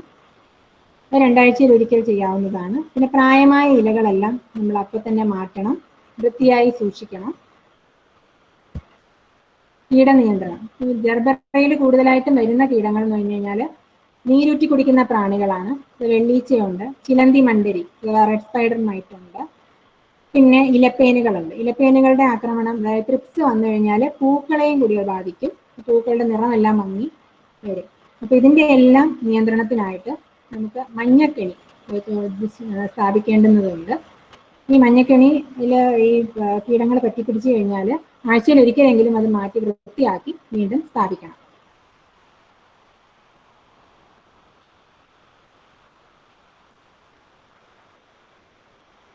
പിന്നെ വേരുചീയൽ രോഗം, ഇതൊരു പ്രധാന രോഗമാണ്. കടചീയൽ, വേരുചീയലെല്ലാം. ഇതിനെല്ലാം വരാതിരിക്കാൻ വേണ്ടിയിട്ടാണ് നമ്മൾ തുടക്കത്തിൽ അണുനശീകരണം ചെയ്യണമെന്ന് പറയുന്നത്. ഇനി വിളവെടുപ്പ്. ശരാശരി ഒരു 200 പൂക്കളൊക്കെ നമുക്ക്, ഒരു 200 പൂക്കൾ, അതായത് ഒരു ചതുരശ്ര മീറ്ററിൽ 6 മുതൽ 7 ചെടികൾ ഉണ്ടാവും. അപ്പോൾ ഒരു 200 പൂക്കളൊക്കെ ശരാശരി നമുക്ക് ഒരു വർഷം കിട്ടും, വിളവ് കിട്ടും. എങ്ങനെയാണ് ഇതിന്റെ വിളവെടുപ്പിന് സമയമായി എന്ന് അറിയുന്നത്? പുറമേ ഉള്ള ആ തളങ്ങളെല്ലാം മുഴുവനായിട്ടും വിരിഞ്ഞിരിക്കും. ഈ അകമേ കാണുന്നതിന് നമ്മൾ ഡിസ്ക് ഫ്ലോററ്റുകൾ എന്ന് പറയും. അപ്പൊ അത് നമ്മുടെ പൂത്തണ്ടിന് ലംബമായിട്ട് വിരിഞ്ഞ് മുകളിലേക്ക് വരണം. അതാണ് അതിന്റെ കറക്റ്റ് സ്റ്റേജ് വിളവെടുക്കാൻ. 2 മുതൽ 3 വർഷം വരെയൊക്കെ നമുക്ക് ആദായകരമായിട്ട് ഇതിൽ നിന്ന് വിളവെടുക്കാൻ പറ്റും. ഇപ്പൊ പല രീതിയിൽ, അതായത് പൂത്തണ്ടിന്റെ വീതവും അതുപോലെ പൂവിന്റെ വ്യാസവും ഒക്കെ അനുസരിച്ച് ഇതിനെ ഗ്രേഡ് ചെയ്തിട്ടുണ്ട്. അപ്പൊ ഏറ്റവും നല്ല ഗ്രേഡ് എന്ന് പറഞ്ഞാൽ A ഗ്രേഡ് ആണ്. അതായത് 45 മുതൽ 55 സെന്റിമീറ്റർ വരെ നീളമുള്ള തണ്ടുകളുള്ളതാണ് A ഗ്രേഡ് പൂക്കൾ. അതുപോലെ 10 മുതൽ 12 സെന്റിമീറ്റർ വരെ നേരത്തെ ഉള്ള പൂക്കളിലെല്ലാം പറഞ്ഞതുപോലെ നമ്മൾ വിളവെടുത്തതിന് ശേഷം തണുത്ത വെള്ളത്തിൽ സൂക്ഷിക്കുക. ഇതിനിപ്പോൾ നമ്മൾ 15 ഡിഗ്രി തണുത്ത വെള്ളം 4 മണിക്കൂറോളം സൂക്ഷിക്കാനാണ് പറഞ്ഞിട്ടുള്ളത്. അതുകൂടാതെ സോഡിയം ഹൈപ്പോക്ലോറൈറ്റ് 10 മില്ലി 1 ലിറ്റർ വെള്ളത്തിൽ അത് കൂടെ ചേർത്ത് കഴിഞ്ഞാൽ കൂടുതൽ നേരം അത് സൂക്ഷിക്കാൻ കഴിയുന്നതായിട്ട് കണ്ടെത്തിയിട്ടുണ്ട്. പാക്കിംഗ് എല്ലാം നേരത്തെ പറഞ്ഞ പോലെ പോളിത്തീൻ ഷീറ്റുകൾ ഉപയോഗിച്ച് ഒന്നിനു മേലൊന്ന് തട്ടാതെ ആ രീതിയിൽ കേട് കൂടാത്ത രീതിയിലാണ് പെട്ടികളിൽ അടക്കുന്നത്. ഇനി നമ്മുടെ ഹെലിക്കോണിയ നമ്മുടെ നാട്ടിൽ പ്രചാരമായിട്ട് കുറച്ച് കാലമേ ആയിട്ടുള്ളൂ, അധികകാലമായിട്ടില്ല. ഈ പൂക്കള് നമുക്ക് എല്ലാവർക്കും സുപരിചിതമാണെന്ന് ഞാൻ വിശ്വസിക്കുന്നു. ഇതിന്റെ എന്താണെന്ന് വെച്ചാൽ ജർബറയാണെങ്കിൽ ആന്തൂറിയം ഓർക്കിഡ് ആണെങ്കിലും ആവശ്യമുണ്ട്, പരിചരണം ആവശ്യമുണ്ട്. എന്നാൽ ഹെലിക്കോണിയ നമുക്ക് വളരെ കുറഞ്ഞ പരിചരണം കൊടുത്ത് നല്ല രീതിയിൽ വരുമാനം ഉണ്ടാക്കാൻ പറ്റിയ പൂക്കളാണ് ഹെലിക്കോണിയ. പ്രത്യേകിച്ച് നമ്മുടെ കേരളത്തിന്റെ ഒരു അന്തരീക്ഷത്തിൽ, അതായത് നമുക്ക് തെങ്ങിൻ തോപ്പുകളും അതുപോലെ റബ്ബർ, അതുപോലെ തേക്കൊക്കെ ഒരുപാട് ചെയ്തിട്ടുള്ള സ്ഥലങ്ങളൊക്കെയാണ്. അവിടെയൊക്കെ നമുക്ക് ഹെലിക്കോണിയ ഇടവിളയായിട്ട് ഉൾപ്പെടുത്താൻ പറ്റും. ഇത് ഇഞ്ചിയുടെ കുടുംബത്തിലെ അംഗമാണ്. വാഴയുമായിട്ട് നല്ല സാമ്യമുള്ള ഒരു ചെടിയാണ് ഹെലിക്കോണിയ. വാഴയിൽ നമ്മുടെ കന്നുകൾ ഉണ്ടാകുന്നത് പോലെ തന്നെ ഒരുപാട് കന്നുകൾ ഇതിലും ഉണ്ടാവും. ഇതിന്റെ പൂക്കൾ ഒരുപാട് കാലം വാടാതിരിക്കും. ഒരുപാട് വൈവിധ്യമുണ്ട് ഇതിന്റെ പൂക്കളുടെ ആകൃതിയിലും അതുപോലെ നിറങ്ങളിലും എല്ലാം തന്നെ വൈവിധ്യം നിറഞ്ഞ ഇതാണ് ഹെലിക്കോണിയ എന്ന് പറയുന്നത്. 200-ൽ കൂടുതൽ സ്പീഷീസുകളുണ്ട്. ഉഷ്ണമേഖലാ പ്രദേശങ്ങളാണ് ഇതിന്റെ കൃഷിക്ക് ഏറ്റവും അനുയോജ്യം. കേരളത്തിലൊക്കെ ഇത് തികച്ചും അനുയോജ്യമായ ഒന്നാണ്. ഇപ്പോൾ കർണാടകം, തമിഴ്നാട്, ആന്ധ്രാപ്രദേശ് അതുപോലെ വടക്ക് കിഴക്കൻ സംസ്ഥാനങ്ങളിലെല്ലാം കൃഷി ചെയ്ത് വരുന്നു. ഏറ്റവും കൂടുതലും കൃഷി കാണുന്നത് ആന്ധ്രാപ്രദേശിലാണ്. ഇപ്പം നമ്മുടെ ഇന്ത്യയിൽ നിന്ന് ഏകദേശം 1 ലക്ഷത്തിൽ കൂടുതൽ പൂക്കൾ വർഷാവർഷം ഉണ്ടാക്കുന്നുണ്ട്. അപ്പൊ ഇതിന്റെ ഉയരം എന്ന് പറഞ്ഞാൽ ഇനങ്ങളനുസരിച്ച് വ്യത്യസ്തമായിരിക്കും. 2 അടി മുതൽ 20 അടി ഉയരം വരെയുള്ള ഇനങ്ങളുണ്ട്, സ്പീഷീസുകളുണ്ട്. അഗ്രഭാഗത്താണ് പൂങ്കുല കാണുന്നത്. മറ്റു ചെടികളെ അപേക്ഷിച്ച് ഇതിന് പൂങ്കുലയായി കഴിഞ്ഞാൽ ആ ചെടി അങ്ങ് നശിച്ചു പോവുകയാണ് ചെയ്യുന്നത്. അതിന്റെ ചുവട്ടിൽ നിന്നും കന്നുകൾ ഉണ്ടാകുന്നു. നമ്മൾ ആ കന്നുകളിലാണ് പിന്നെ നമുക്ക് വിളവ് കിട്ടുന്നത്. 10 മുതൽ 50 സെന്റിമീറ്റർ വരെ നീളമുള്ള പൂക്കളാണ് ഉണ്ടാകുന്നത്. പൂത്തണ്ടാണെങ്കിലും 1/2 മീറ്റർ മുതൽ 3 മീറ്റർ വരെ നീളമുള്ള പൂത്തണ്ടുകളും ചില ഇനങ്ങൾ കാണുന്നുണ്ട്. ഈ ആന്തൂറിയത്തിന്റെ കാര്യം പറഞ്ഞതുപോലെ ശരിക്കും ഇതൊരു യഥാർത്ഥ പൂവല്ല. ഈ കാണുന്ന വർണ്ണാഭമായുള്ള ഭാഗം ഇത് ഒരു രൂപാന്തരം പ്രാപിച്ച ഒരു ഭാഗമാണ്. യഥാർത്ഥ പൂക്കൾ അതിനുള്ളിലാണ് കാണുന്നത്. ചൂടും ഈർപ്പവും കലർന്ന നമ്മുടെ കാലാവസ്ഥ ഇതിന് തികച്ചും അനുയോജ്യമാണ്. ഭാഗികമായ തണൽ ഇഷ്ടപ്പെടുന്നവയാണ് മിക്ക ഇനങ്ങളും. ഭാഗികമായിട്ട് തണൽ ഇഷ്ടപ്പെടുന്നവയാണ്. ഇപ്പൊ നീർവാർച്ച വേണം, ജൈവാംശമുള്ള മണ്ണ് വേണം. നമ്മുടെ മണ്ണിന്റെ pHഉം ഇതിന് തികച്ചും അനുയോജ്യമാണ്. ഇതിന് പ്രധാനമായും 2 തരത്തിലുള്ള പൂങ്കുലകളാണ് കാണപ്പെടുന്നത്. അങ്ങനെയുള്ള ഇനങ്ങളാണ് കാണപ്പെടുന്നത്. അതായത് ഒന്ന് നിവർന്ന് മുകളിലേക്ക് നിൽക്കുന്ന ഇറക്റ്റ് ടൈപ്പ് എന്ന് പറയും. രണ്ടാമത് തൂങ്ങിക്കിടക്കുന്ന ടൈപ്പ്, അത് പെൻഡന്റ് ടൈപ്പ് എന്ന് പറയും. ഈ 2 ഗണത്തിലും പെട്ട സ്പീഷീസുകൾ ഹെലിക്കോണിയയിൽ നിലവിലുണ്ട്. ഇത് കണ്ടോ, തൂങ്ങിക്കിടക്കുന്ന പൂങ്കുലകളാണ്. ഇത് ഒരു സ്പീഷീസാണ്, റോസ്ട്രേറ്റ. ഇത് നമുക്ക് എല്ലാവർക്കും അറിയാവുന്ന സുപരിചിതമായിട്ടുള്ള ഹെലിക്കോണിയയുടെ ഒരു സ്പീഷീസാണ് ഹെലിക്കോണിയ റോസ്ട്രേറ്റ. ഇത് വേറൊരെണ്ണം അതുപോലെ കോളൻസിയാണ്, ഹെലിക്കോണിയ ചാർട്ടേസി. ഇത് വളരെയധികം വിപണിയിൽ മൂല്യമുള്ള ഒരു ഇനമാണ്. ഇതും തൂങ്ങിക്കിടക്കുന്ന ടൈപ്പ് പൂങ്കുലകളാണ് ഹെലിക്കോണിയ ചാർട്ടേസി. ഈ ഇനത്തിന്റെ പേര് സിക്സി പിങ്ക് എന്നാണ്. വളരെയധികം വിപണിയിൽ പ്രിയമുള്ള ഇനമാണ്. പിന്നെ സിറ്റക്കോറം എന്ന് പറയുന്ന സ്പീഷീസിലാണ് ഒരുപാട് ചെറിയ, അതായത് അധികം വലിപ്പം വെക്കാത്ത ഹെലിക്കോണികളുള്ളത് സിറ്റക്കോറം എന്ന് പറയുന്നത്. അതാണ് കൂടുതലും നമ്മുടെ പ്രചാരത്തിലുള്ള സ്പീഷീസുകളും സിറ്റക്കോറം സ്പീഷീസിൽപ്പെട്ടതാണ്. അതിൽ പെടുന്നതാണ് ലേഡി ഡി. ഇതെല്ലാം നമുക്ക് പൂന്തോട്ടത്തില് ഒരു ഗ്രൂപ്പായിട്ട് നട്ട് കഴിഞ്ഞാൽ ഭംഗിയേകുന്നവയാണ് ഈ സിറ്റക്കോറം എന്ന് പറയുന്നത്. Pastel, saint Vincent red, Petra orange, സാസി,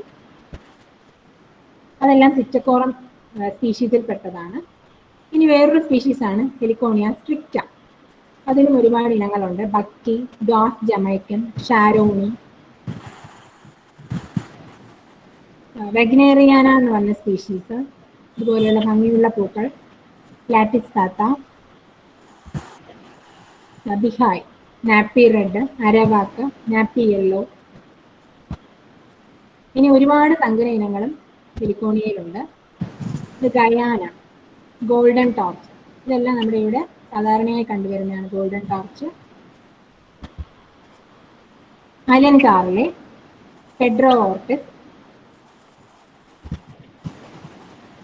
ഇത് നമുക്ക് വാണിജ്യ പ്രാധാന്യമുള്ള ഇനങ്ങളാണ്. ഹെലിക്കോണിയ സ്ട്രിക്റ്റയിലെ ഐറിസ് റെഡ്, ഇത് വിപണിയിൽ വളരെയധികം മൂല്യമുള്ള ഇനമാണ്. ഇത് നമ്മുടെ CPCRIയുടെ ഗവേഷണത്തിൽ തെങ്ങിൻ തോപ്പിൽ കൃഷി ചെയ്യാൻ യോജിച്ച ഇനമായിട്ട് കണ്ടെത്തിയിട്ടുണ്ട്. അപ്പോൾ തെങ്ങ് കൃഷി ചെയ്യുന്നത് കൂടാതെ തെങ്ങിൽ നിന്ന് കിട്ടുന്ന ആദായത്തിന് അധികമായിട്ട് നമുക്ക് ഹെലിക്കോണിയിൽ നിന്ന് കുറഞ്ഞതൊരു 30,000 രൂപയെങ്കിലും നമുക്ക് വർഷാവർഷം അധികമായിട്ട് ഈ ഹെലിക്കോണിയ ഇടവിളയായി കൃഷി ചെയ്യുന്നവരിലൂടെ ലഭിക്കുന്നു. അപ്പോൾ ഇനങ്ങളുടെ വ്യത്യാസം അനുസരിച്ച് 30 മുതൽ 1 ലക്ഷം രൂപ വരെ അധിക വരുമാനം നേടിത്തരും ഹെലിക്കോണിയ.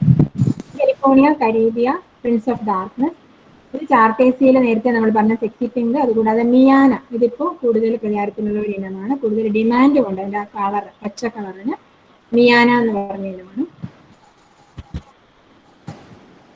ഈ നടീവസ്തുക്കൾ നമ്മുടെ മറ്റേ പൂക്കളെ പോലെ അത്രയധികം നമ്മൾ പരിചരണം ആവശ്യമില്ലാത്ത ചെടിയാണ്. മണ്ണിനടിയിൽ സാധാരണ ഇനങ്ങളിൽ ഇപ്പം ചില ഇനങ്ങൾക്ക് കന്നുകൾ വളരെ കുറച്ചേ ഉണ്ടാവുകയുള്ളൂ. എന്നാൽ കൂടുതലും കാണപ്പെടുന്ന ഇനങ്ങൾക്കൊക്കെ കന്നുകൾ കൂടുതൽ ഉണ്ടാകുന്നത് കൊണ്ട് നമുക്ക് പ്രജനനം നടത്താൻ വളരെ ബുദ്ധിമുട്ട് ഉണ്ടാവാറില്ല. മണ്ണിലടി വളരുന്ന കാണ്ടം, അതാണ് ഒരു വസ്തു നമുക്ക് പുതിയ ചെടി ഉണ്ടാക്കാനായിട്ട്. പിന്നെ അതിൽ നിന്ന് ഉണ്ടാക്കുന്ന കന്നുകൾ, ചുവട്ടിലുണ്ടാകുന്ന കന്നുകൾ, പിന്നെ ടിഷ്യൂ കൾച്ചർ തൈകൾ, അതും ഉപയോഗിക്കുന്നുണ്ട് ചില ഇനങ്ങളിൽ. അപ്പൊ നടിയലിന് മുമ്പായിട്ട് കാണ്ടം ചൂടുവെള്ളത്തിൽ ഒരു അരമണിക്കൂർ മുക്കി വെക്കുന്നത് നല്ലതാണെന്ന് കണ്ടെത്തിയിട്ടുണ്ട്. അതിന് കാരണം ഇതിന് ഒരുപാട് രോഗങ്ങളൊക്കെ കണ്ടെത്തിയിട്ടുണ്ട് ഹെലിക്കോണിയയിൽ. നമ്മുടെ നാട്ടിൽ വലുതായിട്ട് രോഗകീടബാധയൊന്നും ഈ ചെടിക്ക് കാണുന്നില്ല. അപ്പോൾ അതുള്ള സ്ഥലത്ത് ഇത് കഴിവതും കാണ്ടം ചൂടുവെള്ളത്തിൽ 50 ഡിഗ്രി സെന്റിഗ്രേഡ് ചൂടുള്ള വെള്ളത്തിൽ അരമണിക്കൂർ മുക്കി വെച്ചതിന് ശേഷമാണ് നടാൻ ഉപയോഗിക്കുന്നത്. സാധാരണഗതിയിൽ ഒരു 40 സെന്റിമീറ്റർ അകലമൊക്കെ ചെടികൾക്ക് കൊടുത്താൽ മതി. എന്നാൽ വലിപ്പം വെക്കുന്ന ഇനങ്ങളുണ്ട്. ഇപ്പോൾ ഹെലിക്കോണിയ ചാർട്ടേസിയ ഗണത്തിൽപ്പെട്ട സെക്സി പിങ്ക് പോലെയുള്ള ഇനങ്ങൾക്ക് ഒരു 1.5 മീറ്ററെങ്കിലും മിനിമം നമ്മൾ അകലം കൊടുക്കേണ്ടി വരും. അപ്പം നന കൂടുതലും സ്പ്രിംഗ്ലർ നനയാണ് ഏറ്റവും നന്നായി കണ്ടെത്തിയിട്ടുള്ളത്. അപ്പോൾ തെങ്ങിൻ തോപ്പിൽ നട്ടിരിക്കുന്നതാണ് നിങ്ങൾ കാണുന്നത്. സാധാരണഗതിയിൽ തെങ്ങിൻ തോപ്പിൽ നടുമ്പോൾ 1.5 മീറ്റർ അകലത്തിലാണ് നടാനായിട്ട് ശുപാർശ ചെയ്തിരിക്കുന്നത്. അപ്പം അതായത് ഒരു 8 മീറ്റർ അകലത്തിൽ നമ്മൾ തെങ്ങ് നട്ടിട്ടുണ്ടെങ്കിൽ 4 തെങ്ങിനിടയിൽ 16 ചെടികൾ വരുന്ന രീതിയിൽ നമുക്ക് ഇതിനെ ക്രമീകരിക്കാം. ഇനി വളപ്രയോഗം, ജലവും വളപ്രയോഗവും എല്ലാം പ്രധാനമാണ്. പക്ഷേ ഈ രാസവള പ്രയോഗം നിർബന്ധമാണെന്ന് പറയാൻ പറ്റില്ല. നമുക്ക് ഹെലിക്കോണിയയിൽ വാണിജ്യ കൃഷിയിലേക്ക് പോകുമ്പോൾ അത്യാവശ്യമാണെങ്കിൽ നമുക്ക് രാസവള പ്രയോഗം കൊടുക്കാം. അല്ലെങ്കിൽ ജൈവവളം കൊണ്ട് തന്നെ നല്ല മികച്ച വിളവ് തരുന്ന ഒരു വിളയാണ്. കൃഷിസ്ഥലം ഒരുക്കുമ്പോൾ ജൈവവളം ഒരു സെന്റിന് 160 കിലോ എന്നുള്ള കണക്കിന് കൊടുക്കാം. അതിനുശേഷം നമ്മൾ രാസവളം ഒരു സെന്റിന് 1.6 kilo urea, 4.4 kilo Rajphos, 1.2 kilo potash എന്നുള്ള കണക്കിന് കൊടുക്കാവുന്നതാണ്. 2 മാസത്തിന് ശേഷം, നട്ട് 2 മാസത്തിന് ശേഷം നമുക്ക് യൂറിയ ഒന്നുകൂടി 1.6 കിലോ കൊടുക്കാം. ജൈവവളങ്ങൾ കൊണ്ട് തന്നെ നല്ല വിളവ് കിട്ടുന്നതാണ് മിക്കവാറും ഇനങ്ങളും ഹെലിക്കോണിയയിൽ. പിന്നെ വിളവെടുപ്പ്, ഇത് നമ്മൾ 70 സെന്റിമീറ്റർ മുതൽ 1 മീറ്റർ വരെ നീളമുള്ള പൂന്തണ്ടാണ് മിക്കവയിലും ഉള്ളത്. അപ്പോൾ ഇല ഉൾപ്പെടെയാണ് നമ്മൾ വിളവെടുക്കുന്നത്. ഇത് സാധാരണഗതിയിൽ പൂക്കൾ വിളവെടുക്കുന്നത് പോലെ തന്നെ രാവിലെ സമയത്ത് 8 മണിക്ക് മുമ്പ് വിളവെടുക്കുക. ആ മുറിച്ചെടുത്ത ഭാഗം വെള്ളത്തിൽ മുക്കി വയ്ക്കുക. 2-3 ആഴ്ച വരെയൊക്കെ ഇത് നിലനിൽക്കുന്നുണ്ട്. അപ്പൊ ഹെലിക്കോണിയയുടെ ഒരു പ്രത്യേകത എന്താണെന്ന് വെച്ച് കഴിഞ്ഞാൽ, സാധാരണ പൂക്കള് നമ്മൾ ആ മുറിച്ചെടുത്ത ഭാഗം കെമിക്കല് പ്രിസർവേറ്റീവിൽ മുക്കി വെച്ച് കഴിഞ്ഞാൽ സൂക്ഷിപ്പ് കാലാവധി കൂടുന്നതായിട്ട് കണ്ടെത്തിയിട്ടുണ്ട്. പക്ഷെ ഇതിന് വളരെ വലിയ ഇഫക്റ്റ് ഈ കെമിക്കലുകൾ കൊണ്ട് കണ്ടെത്തിയിട്ടില്ല എന്നുള്ളതാണ് അതിൻ്റെ ഒരു പ്രത്യേകത. പിന്നെ ഇതിനകത്ത് 200 മില്ലിഗ്രാം 1 ലിറ്റർ വെള്ളത്തിൽ ബെൻസൈൽ അഡെനിൻ സ്പ്രേ ചെയ്ത് കൊടുത്താൽ കുറച്ച് കൂടുതൽ നാൾ നിൽക്കുന്നതായിട്ട്, അതായത് കുറച്ച് കൂടുതൽ നാൾ പൂപ്പാത്രത്തിലൊക്കെ നിൽക്കുന്നതായിട്ട് കണ്ടെത്തിയിട്ടുണ്ട്. സാധാരണ പൂക്കൾ ചെയ്യുന്ന പോലെ പോളിത്തീൻ സ്ലീവ് കൊണ്ട് പൊതിഞ്ഞ പൂക്കൾ പെട്ടികളിൽ പാക്ക് ചെയ്താണ് വിപണനം. ഇപ്പോൾ നമ്മൾ ഇന്നിവിടെ കവർ ചെയ്തത് വെട്ടുപൂക്കളാണ്. Anthurium, heliconia, gerbera, orchid. ഇതിനെക്കുറിച്ചുള്ള സംശയങ്ങളുണ്ടെങ്കിൽ ചോദിക്കാം.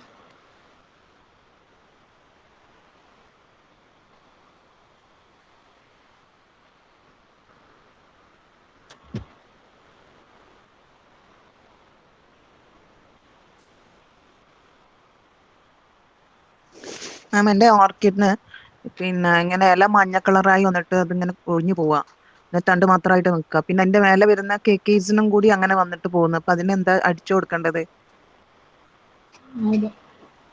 മഞ്ഞളിപ്പ് എന്താണെന്നുള്ളത് നമ്മൾ കൃത്യമായിട്ട് നോക്കിയാലേ ഇത് മനസ്സിലാവത്തുള്ളൂ. മാഡം അതിന്റെ ഒരു ഫോട്ടോ ഒന്ന് ആ ഗ്രൂപ്പിൽ എൻ്റെ വാട്സാപ്പിലേക്ക് ഒന്ന് അയച്ചേക്കാവോ? മാമിന്റെ നമ്പർ എന്താ? 9447 9447 428 428 113.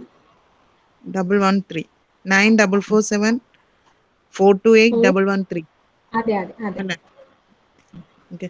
എൻഡോഫിലോ ഒക്കെ അടിച്ചു കൊടുത്താൽ ശരിയാവോ? എൻഡോഫിലോ ഇൻഡോഫില് തുടക്കത്തിലേ നമ്മൾ ചെയ്യണം. ഇൻഡോഫിലം 45 എന്ന് പറയുന്നത് 2 ഗ്രാം 1 ലിറ്റർ വെള്ളത്തിൽ കലർത്തിയിട്ട്, അത് എന്തുകൊണ്ടാണ് ഈ മഞ്ഞളിപ്പ് വന്നതെന്നുള്ളത് ആദ്യം നോക്കണം. മാഡം ഈ പറഞ്ഞ കാര്യത്തില് ഇനി മാധ്യമത്തിനുള്ള പ്രശ്നമാണോ എന്താണെന്നുള്ളത് ആദ്യം നോക്കിയാലേ മനസ്സിലാവുള്ളൂ. കുമിളോടാണെങ്കിലേ നമുക്ക് ഞാൻ ആദ്യമൊക്കെ വെറും കരിയും പിന്നെ ഓട് കഷ്ണം മാത്രമേ വെക്കാറുള്ളായിരുന്നു. അപ്പൊ അടുത്ത കാലത്താണ് ചകിരി വെച്ച് തുടങ്ങിയത്. അപ്പൊ എനിക്ക് ചകിരിന്റെ ആണോ എനിക്കൊക്കെ തോന്നുന്നത്. പിന്നെ ചകിരി ഒറ്റശല്യം ഉപയോഗിക്കുമ്പോൾ ധാരാളം ഉണ്ട് വല്ലാണ്ട്. ഫ്രഷ് ആയിട്ടുള്ള ചകിരി ഉപയോഗിക്കരുത്. ഫ്രഷ് ആയിട്ടുള്ള പച്ച ചകിരി ഉപയോഗിക്കരുത്. ഇല്ല, ഞാൻ ഉണക്കിയിട്ട് പിന്നെ അതൊന്ന് ചുടുവെള്ളത്തിലിട്ട് സ്റ്റെറിലൈസ് ചെയ്തിട്ടൊക്കെയാണ് ഇട്ടത്. അപ്പൊ അതൊന്ന് അയച്ചു തരും മേഡം, നോക്കാം. ഓക്കെ. പിന്നെ ഈ ഒച്ചിന് മാം എവിടെയോ കേട്ടിട്ടുണ്ട്, പെല്ലറ്റ് എന്തോ പറഞ്ഞിട്ട്, അത് എവിടെയാ കിട്ടുക? പെല്ലറ്റ് ഉണ്ട്. പക്ഷെ അത് നമ്മള് ശുപാർശ ചെയ്യുന്നില്ല. കാരണം അത് വളരെ ഹാനികരമായിട്ടുള്ള ഒരു സംഭവമാണ്. ഒച്ചിനെ മാത്രമല്ല ഏത് ജീവജാലങ്ങളെയും കൊല്ലുന്നതാണ്. അതുകൊണ്ടാണ് നമ്മളത് ശുപാർശയായിട്ട് പറയാതെ ഇരിക്കുന്നത്. അത് തീരെ നമ്മളതിനെ ഏറ്റവും നല്ലത് ആകർഷിച്ച് നശിപ്പിക്കുന്നത് തന്നെയാണ്. ശരി. അല്ല, ഓർക്കിഡ് ചട്ടിയിൽ ഇട്ടാലും അത് പ്രശ്നമാണോ? ഹാംഫുൾ ആണോ? ഇങ്ങനെ എല്ലാ ജീവജാലങ്ങൾക്കും ഹാംഫുൾ ആയിട്ടുള്ള ഒന്നാണത്. Okay, thank U.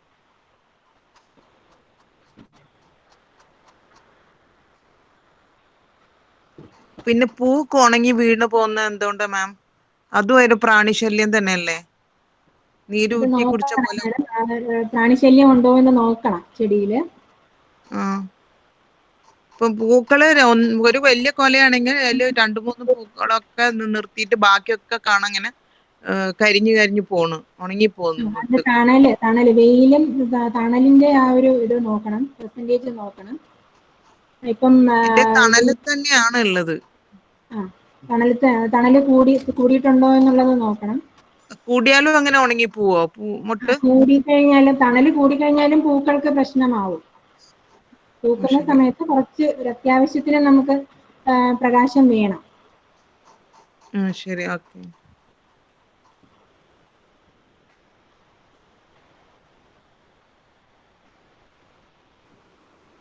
Hello ma'am. Hello. ഇപ്പൊ ഈ ലാസ്റ്റ് പറഞ്ഞില്ലേ ഹെലിക്കോണി, അതിപ്പോ നമുക്ക് എങ്ങനെയാണ് അത് മാർക്കറ്റിംഗ്? അതൊരു ചെടി എത്ര കാലം നിൽക്കും അങ്ങനെയൊക്കെ? ഒരു ചെടി കുറെ നാള് നിൽക്കും. ഇതിങ്ങനെ ഞാൻ പറഞ്ഞില്ലേ, ഇതിന്റെ വാഴയില്ലേ, നമ്മുടെ വാഴ പോലെയാണ് അതിന്റെ വളർച്ച വരുന്നത്. അപ്പൊ അതിന്റെ ചുവട്ടിൽ നിന്ന് ഒരുപാട് കന്നുകൾ ഉണ്ടാവും. ആ കന്നുകൾ നമുക്ക് അങ്ങനെ തന്നെ നിർത്താം. അതിനെ നമ്മള് തിരിച്ചു നടണമെന്നില്ല. അത് നമുക്കൊരു ബുദ്ധിമുട്ടായി തോന്നുന്നത് വരെ നമുക്ക് അതിനെ അങ്ങനെ തന്നെ നിർത്തി അതിൽ നിന്ന് വിളവെടുക്കാൻ പറ്റും. മനസ്സിലായോ? വാഴ നമ്മൾ ഓക്കെ. ഇതിന്റെ മാർക്കറ്റിംഗ് എങ്ങനെയാ? ഇത് പറഞ്ഞ പൂക്കളെല്ലാം തന്നെ ഇപ്പൊ നമ്മുടെ ഈ പൂക്കൾ വളർത്തുന്ന കർഷകരോട് ചോദിക്കുമ്പോൾ അവര് ആഭ്യന്തര വിപണിയിലാണ് കൂടുതലും. ഞാൻ കോണ്ടാക്ട് ചെയ്ത കർഷകരെല്ലാം പറഞ്ഞത് ഡൽഹി, മുംബൈ, ബാംഗ്ലൂർ പോലെയുള്ള നമ്മുടെ മെട്രോ നഗരങ്ങളിലേക്കാണ് അവര് ഇതെല്ലാം കയറ്റി അയക്കുന്നത്. അപ്പൊ നമ്മൾ ആരെ കോണ്ടാക്ട് ചെയ്യണം? ഓൺലൈൻ വഴി ഇതിനെല്ലാം മാർക്കറ്റിംഗ് നമുക്ക് കോണ്ടാക്ട് കിട്ടും. ഓൺലൈനിലൂടെയാണ് അവരെല്ലാം അതിനുള്ള ഇത് കണ്ടെത്തിയിരിക്കുന്നത്. ഓക്കെ. പിന്നെ മാം ഒരു കാര്യം പറഞ്ഞത്, ഈ ആന്തൂറിയം ഓർക്കിഡും തമ്മിൽ മെയിൻ ഡിഫറൻസ്, കുറെ സിമിലാരിറ്റീസ് ഉണ്ട്. മെയിൻ ഡിഫറൻസ് എന്താ ഇത് തമ്മില്? കൃഷി ചെയ്യുന്നതിലും ചെറിയ ഡിഫറൻസേ അല്ലേ ഉള്ളൂ? ഇല്ല, അതിപ്പോ നമുക്ക് ഓർക്കിഡ് ആന്തൂറിയത്തിനാണെങ്കിൽ ശരിക്കും പറഞ്ഞു കഴിഞ്ഞാല് ഒരു 20 മുതൽ 30% വരെ മതി ശരിക്കും സൂര്യപ്രകാശം ആന്തൂറിയത്തിന്. ഓർക്കിഡ് ആണെങ്കിൽ പല ജനുസ് അനുസരിച്ച് വ്യത്യാസപ്പെട്ടിരിക്കും. മോണോപോഡിയകൾ അതുപോലെയുള്ളതിന് കുറച്ച് കൂടുതൽ സൂര്യപ്രകാശം വേണം. മനസ്സിലായോ? പക്ഷെ എന്താണ് പറഞ്ഞോ. അപ്പൊ അത് ഇനങ്ങളനുസരിച്ച് വ്യത്യാസം വരും. ഓർക്കിഡ് ജനുസുകൾ അനുസരിച്ച് വ്യത്യാസം വരും. ആന്തൂറിയം ആണെങ്കിൽ പൊതുവെ 20 മുതൽ 30% വരെ മാത്രം മതി. അപ്പൊ സാധാരണഗതിയിൽ വാണിജ്യ കൃഷിയൊക്കെ ചെയ്യുമ്പോൾ നമ്മൾ നെറ്റ് ഇട്ട് കൊടുക്കുന്നത് ഒരു 50% ഷെയ്ഡ് കിട്ടുന്ന നെറ്റ് നമ്മൾ ഫിക്സ് ചെയ്ത് പെർമനന്റ് ആയിട്ട് അങ്ങ് ഉറപ്പിക്കും. അതിന് താഴെ ഒരു 25% ഷെയ്ഡ് കിട്ടുന്ന നെറ്റ് താഴെ വെക്കും. അപ്പൊ ആ 25% ഷെയ്ഡ് കിട്ടുന്ന നെറ്റ് അത്യാവശ്യമുണ്ടെങ്കിൽ മാറ്റി കൊടുക്കാൻ പറ്റുന്ന രീതിയിൽ, മനസ്സിലായോ? ഓക്കെ. ആ രീതിയിൽ നമുക്ക് ക്രമീകരിക്കാം. ഇത് 2 എണ്ണം ഇടേണ്ടി വരും, മുകളിലൊന്നും താഴെ ഒന്നും. അല്ലെങ്കിൽ 60 25 ആ രീതിയിൽ പല രീതിയിലും ചെയ്യുന്നുണ്ട് കർഷകർ. ഓക്കെ ഓക്കെ, ശരി മാം, താങ്ക് യു. മാം, ഈ ചെറിയ കേക്കീസ് വരുന്ന തണ്ട് ഞാൻ മുറിച്ച് തൈ ഉണ്ടാക്കുമ്പോൾ ആ തൈ പിന്നെ വളർന്ന് വലുതാവാൻ കുറേ സമയം എടുക്കും. പക്ഷെ 1 കൊല്ലം 2 കൊല്ലം ആയതൊക്കെ ഉണ്ട്, ചെറുതായിട്ട് തന്നെ നിൽക്കുന്ന ഇപ്പോഴും. അതിന് 2-3 വർഷം വരെയൊക്കെ എടുക്കും. മിനിമം 2 വർഷമെങ്കിലും എടുക്കും കേക്കീസ് വളർന്നു വരാനായിട്ട്. ശരി. ഇത് കാരണം ചെറുതായി നിൽക്കുന്ന, പക്ഷെ അതിന്റെ മേലെ ചെറിയ തൈകൾ വരും. അത് തീരെ ചെറുതല്ലേ. അല്ലെങ്കിൽ തന്നെ നമ്മുടെ ഓർക്കിഡിന്റെ വളർച്ചാ സ്വഭാവം വെച്ച് അത് കുറച്ചൊരു പതിയെയല്ലേ വളർന്നു വരുന്നത്. ആ ഒരു കാലതാമസം എടുക്കും. ഓക്കെ മാം, പറഞ്ഞു. ഇവിടെ ആന്തൂര്യത്തിന്റെ കന്ന് മുറിച്ച് നട്ടിട്ട് ഇപ്പൊ ഒരാഴ്ച പ്രായമാവുന്നേ ഉള്ളൂ. അപ്പൊ അതിന്റെ നനയും കാര്യങ്ങളും ഒക്കെ എങ്ങനെയാണെന്ന് പറയാമോ മാം? ആദ്യം നമ്മള് മുകളിലൂടെ ഇങ്ങനെ നനച്ചു കൊടുത്താൽ മതി. ചെറുതായിട്ടൊന്ന് പൂവാളിയോ എന്തെങ്കിലും വെച്ച് നനച്ചു കൊടുത്താൽ മതി. സാധാരണ നമ്മള് വീട്ടിലല്ലേ? അതെ അതെ, വീട്ടില്. അധികം നമ്മള് വെള്ളം കെട്ടി നിൽക്കാത്ത രീതിയിൽ അത്യാവശ്യം ഈർപ്പം ഉണ്ടെന്ന് ഉറപ്പാക്കിയാൽ മതി. എല്ലാ ദിവസവും നമ്മള് വെള്ളം സ്പ്രേ ചെയ്യണോ? എല്ലാ ദിവസവും സ്പ്രേ ചെയ്യണമെന്നില്ല. നമ്മുടെ ആ മാധ്യമം ഉണങ്ങി പോകുന്നുണ്ടോ എന്നുള്ളത് ശ്രദ്ധിക്കണം. ഇപ്പൊ ഉണക്ക് കാലമൊക്കെ ആണെങ്കിൽ 2 നേരം കൊടുക്കാം. മഴക്കാലമൊക്കെ ആണെങ്കിൽ അത്ര അതിന്റെ ആവശ്യമില്ല. നമ്മളതനുസരിച്ച് നോക്കി അങ്ങ് ചെയ്താൽ മതി. ആന്തൂര്യത്തിന്റെ തൈ വെച്ചാലും അങ്ങനെ തന്നെയല്ലേ മാം? അതെ, ഏതായാലും അങ്ങനെ തന്നെയാണ്. ആ വേര് അതൊന്ന് ഉറപ്പിച്ചൊന്ന് എസ്റ്റാബ്ലിഷ് ആയി വരുന്നത് വരെ നമ്മൾ വെള്ളം അധികം നിന്ന് കഴിഞ്ഞാൽ ചെടിക്ക് ദോഷമാണ്. ഓ ശരി മാം, ശരി. Okay, thank U.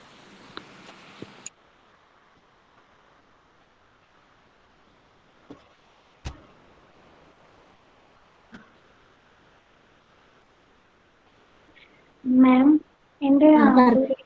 എന്റെ ആന്തൂര്യത്തിന്റെ ലീഫൊക്കെ വലുതാണ്, പക്ഷെ പൂ വന്നിട്ട് ചെറിയ പൂവായിട്ടാണ് ഇപ്പൊ വരുന്നത്. കേൾക്കുന്നില്ല, അവർക്ക് പറയൂ. ആന്തൂര്യത്തിന്റെ ലീഫ് എല്ലാം വലുതാണ്, പക്ഷെ പൂ ഇപ്പോഴും ചെറുതായിട്ടാ വരുന്നത്. ഇതിലെ ചെടിച്ചട്ടിയിലാണോ നട്ടിരിക്കുന്നത്? ചെടിച്ചട്ടിയിലാണ്.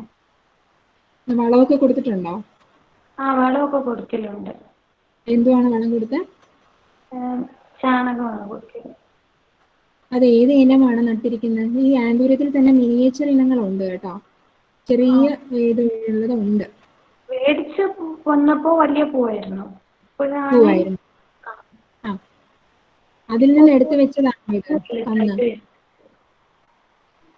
ഏതാണ്? ലീഫാണിപ്പോ വലിയ ലീഫായിട്ട് വരുന്നുണ്ട്, പക്ഷെ ഫ്ലവറിങ് ചെറുതായിട്ടാ വരുന്നത്. ചെറുതായി വരുന്നു. ഒരുപക്ഷെ നൈട്രജൻ വളങ്ങൾ കൂടിപ്പോയാലും അങ്ങനെ വരാനുള്ള സാധ്യതയുണ്ട്. പൊട്ടാഷ് വളം കൂടി കൊടുത്തു കഴിഞ്ഞാൽ അത് പരിഹരിക്കാൻ പറ്റും. ഏതാണെന്ന് കൃത്യമായി നോക്കിയാലേ അറിയാൻ പറ്റത്തുള്ളൂ. ചിലപ്പോ ആ വെറൈറ്റിയുടെ ഒരു ഇതാണ്. വെറൈറ്റിയുടെ അല്ലാന്നല്ലേ പറഞ്ഞത് അല്ലേ? വെറൈറ്റി മേടിച്ചപ്പോ അങ്ങനെയല്ലായിരുന്നു, ഇപ്പോഴാണ്. അപ്പൊ ആ വളം കൊടുത്തതിന്റെ അനുപാതത്തിലുള്ള ഇതായിരിക്കണം ആ വ്യത്യാസം വരുന്നത്. പിന്നെ മാഡം, ചെറുപ്പറ ഉണ്ടായിരുന്നു, അതെല്ലാം തണ്ട് ചീഞ്ഞ് അത് മൊത്തമായിക്കൊണ്ട് കേടായി പോവാണ്.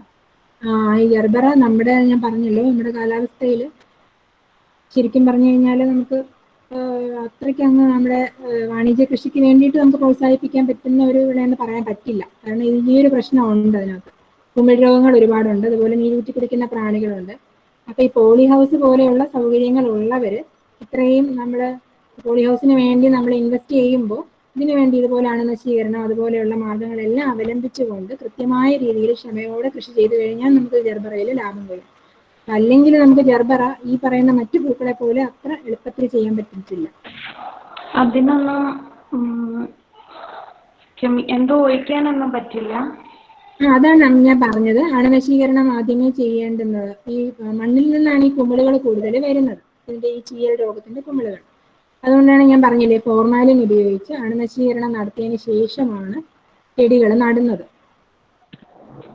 താങ്ക് അത് യു മാം. കൂടാതെ നമ്മുടെ ജൈവവളം ചേർക്കുമ്പോൾ ട്രൈക്കോഡർമ, അതുപോലെ സ്യൂഡോമോണാസ് തുടങ്ങിയവയെല്ലാം ചേർത്ത് സമ്പുഷ്ടീകരിച്ച് നട്ട് കഴിഞ്ഞാൽ ഒരു പരിധിവരെ നമുക്ക് ഈ രോഗങ്ങളെ തടയാൻ പറ്റും. Thank you madam.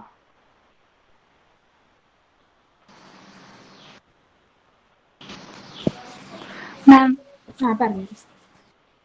ആന്തൂറിയം നമ്മൾ കൃഷി ചെയ്യുന്ന സമയത്ത് തണല് കൂടുതൽ ആവശ്യമാണല്ലോ. അപ്പം ഈ മഴമറയുടെ താഴെ നമുക്ക് ആന്തൂറിയം ചെയ്യാൻ പറ്റുമോ? മഴമറയുടെ താഴെ ചെയ്യാം. അപ്പം എങ്ങനെയാണ്? പിന്നെ ചൂട് കൂടാതെ ശ്രദ്ധിക്കണം. നെറ്റ് ആവശ്യമാണെങ്കിൽ നെറ്റ് ഇട്ട് കൊടുക്കണം. നെറ്റ് വേണ്ടി വരും. മഴമഴയുടെ താഴെ ചെയ്യുമ്പോൾ നെറ്റ് വേണ്ടി വരും, തണൽ വര വേണ്ടി വരും. കാരണം ചൂട് കൂടാനുള്ള സാധ്യതയുണ്ട്. Okay ma'am. അപ്പം നമ്മൾ സൈഡ് മറയ്ക്കേണ്ട ആവശ്യമുണ്ടോ അങ്ങനെ ചെയ്യുമ്പോ? വേണമെന്നില്ല. സാധാരണ മഴമറകളിൽ നമ്മൾ സൈഡ് മറയ്ക്കാറുണ്ട്. അതെന്തിനാണെന്ന് അറിയോ? മഴമറയിൽ സൈഡ് മറയ്ക്കുന്നത് മറ്റു ജന്തുക്കളൊന്നും, പട്ടികൾ പോലെയുള്ളതൊന്നും വന്ന് കയറാതിരിക്കാൻ വേണ്ടിയിട്ട് നമ്മൾ അങ്ങനെ ചെയ്യാറുണ്ട്, അല്ലേ? നമ്മൾ സാധാരണ പച്ച നെറ്റൊക്കെ ഉപയോഗിച്ച് കവർ ചെയ്യാറുണ്ട്. അപ്പൊ അതുപോലെ നമ്മൾ മറയ്ക്കുന്നത് കൊണ്ട് കുഴപ്പമൊന്നുമില്ല. മുഴുവനായിട്ട് മൂടേണ്ട ആവശ്യമില്ല. പോളിഹൗസ് പോലെ മൊത്തത്തിൽ മൂടേണ്ട ആവശ്യമില്ല. താഴെ നിന്ന് ഒരു 1-1.5 അടി പൊക്കി. Thank you ma'am. Thank you.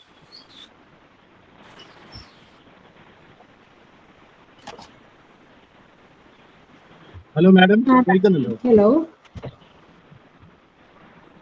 കേൾക്കുന്നുണ്ട്. പറഞ്ഞോളൂ മാം. ഈ ഓർക്കിഡിലെ തേങ്ങാവെള്ളം ഈ ജെർബറയുടെ ടോട്ടൽ ലൈഫ് എത്ര ഉണ്ട്? ആരെങ്കിലും ഒരാൾ പറയൂ. ഹലോ, ജെർബറയുടെ ലൈഫ് സ്പാൻ എത്ര വരുന്നുണ്ട്? ലൈഫ് സ്പാന് ശരിക്കും പറഞ്ഞാൽ 4 മുതൽ 5 വർഷം വരെ അത് പൂക്കൾ തരും സാറേ. പക്ഷെ നമ്മൾ വാണിജ്യ കൃഷിയിലേക്ക് പോകുമ്പോൾ നമുക്ക് ആദായകരമായിട്ട് അതിൽ നിന്ന് കിട്ടണമെങ്കിൽ ഒരു 3 വർഷം വരെ ഒരു ചെടിയിൽ നിന്ന് എടുത്താൽ മതി. അത് കഴിഞ്ഞു കഴിഞ്ഞാൽ അതിന്റെ 3 വർഷം. ഓക്കെ. അപ്പൊ അത് ഒരു സെന്റിന് നമുക്ക് ഏതാണ്ട് എത്ര പ്ലാന്റ്സ് നമുക്ക് നടാൻ പറ്റും? അതിൽ നിന്ന് എത്ര ആനുവൽ ഈൽഡ് എത്ര നമുക്ക് പ്രതീക്ഷിക്കാം? ഞാൻ പറഞ്ഞല്ലോ സാറേ, ഇപ്പൊ ഒരു സെന്റ് എന്ന് പറഞ്ഞാൽ 40 ചതുരശ്ര മീറ്റർ ആണ്.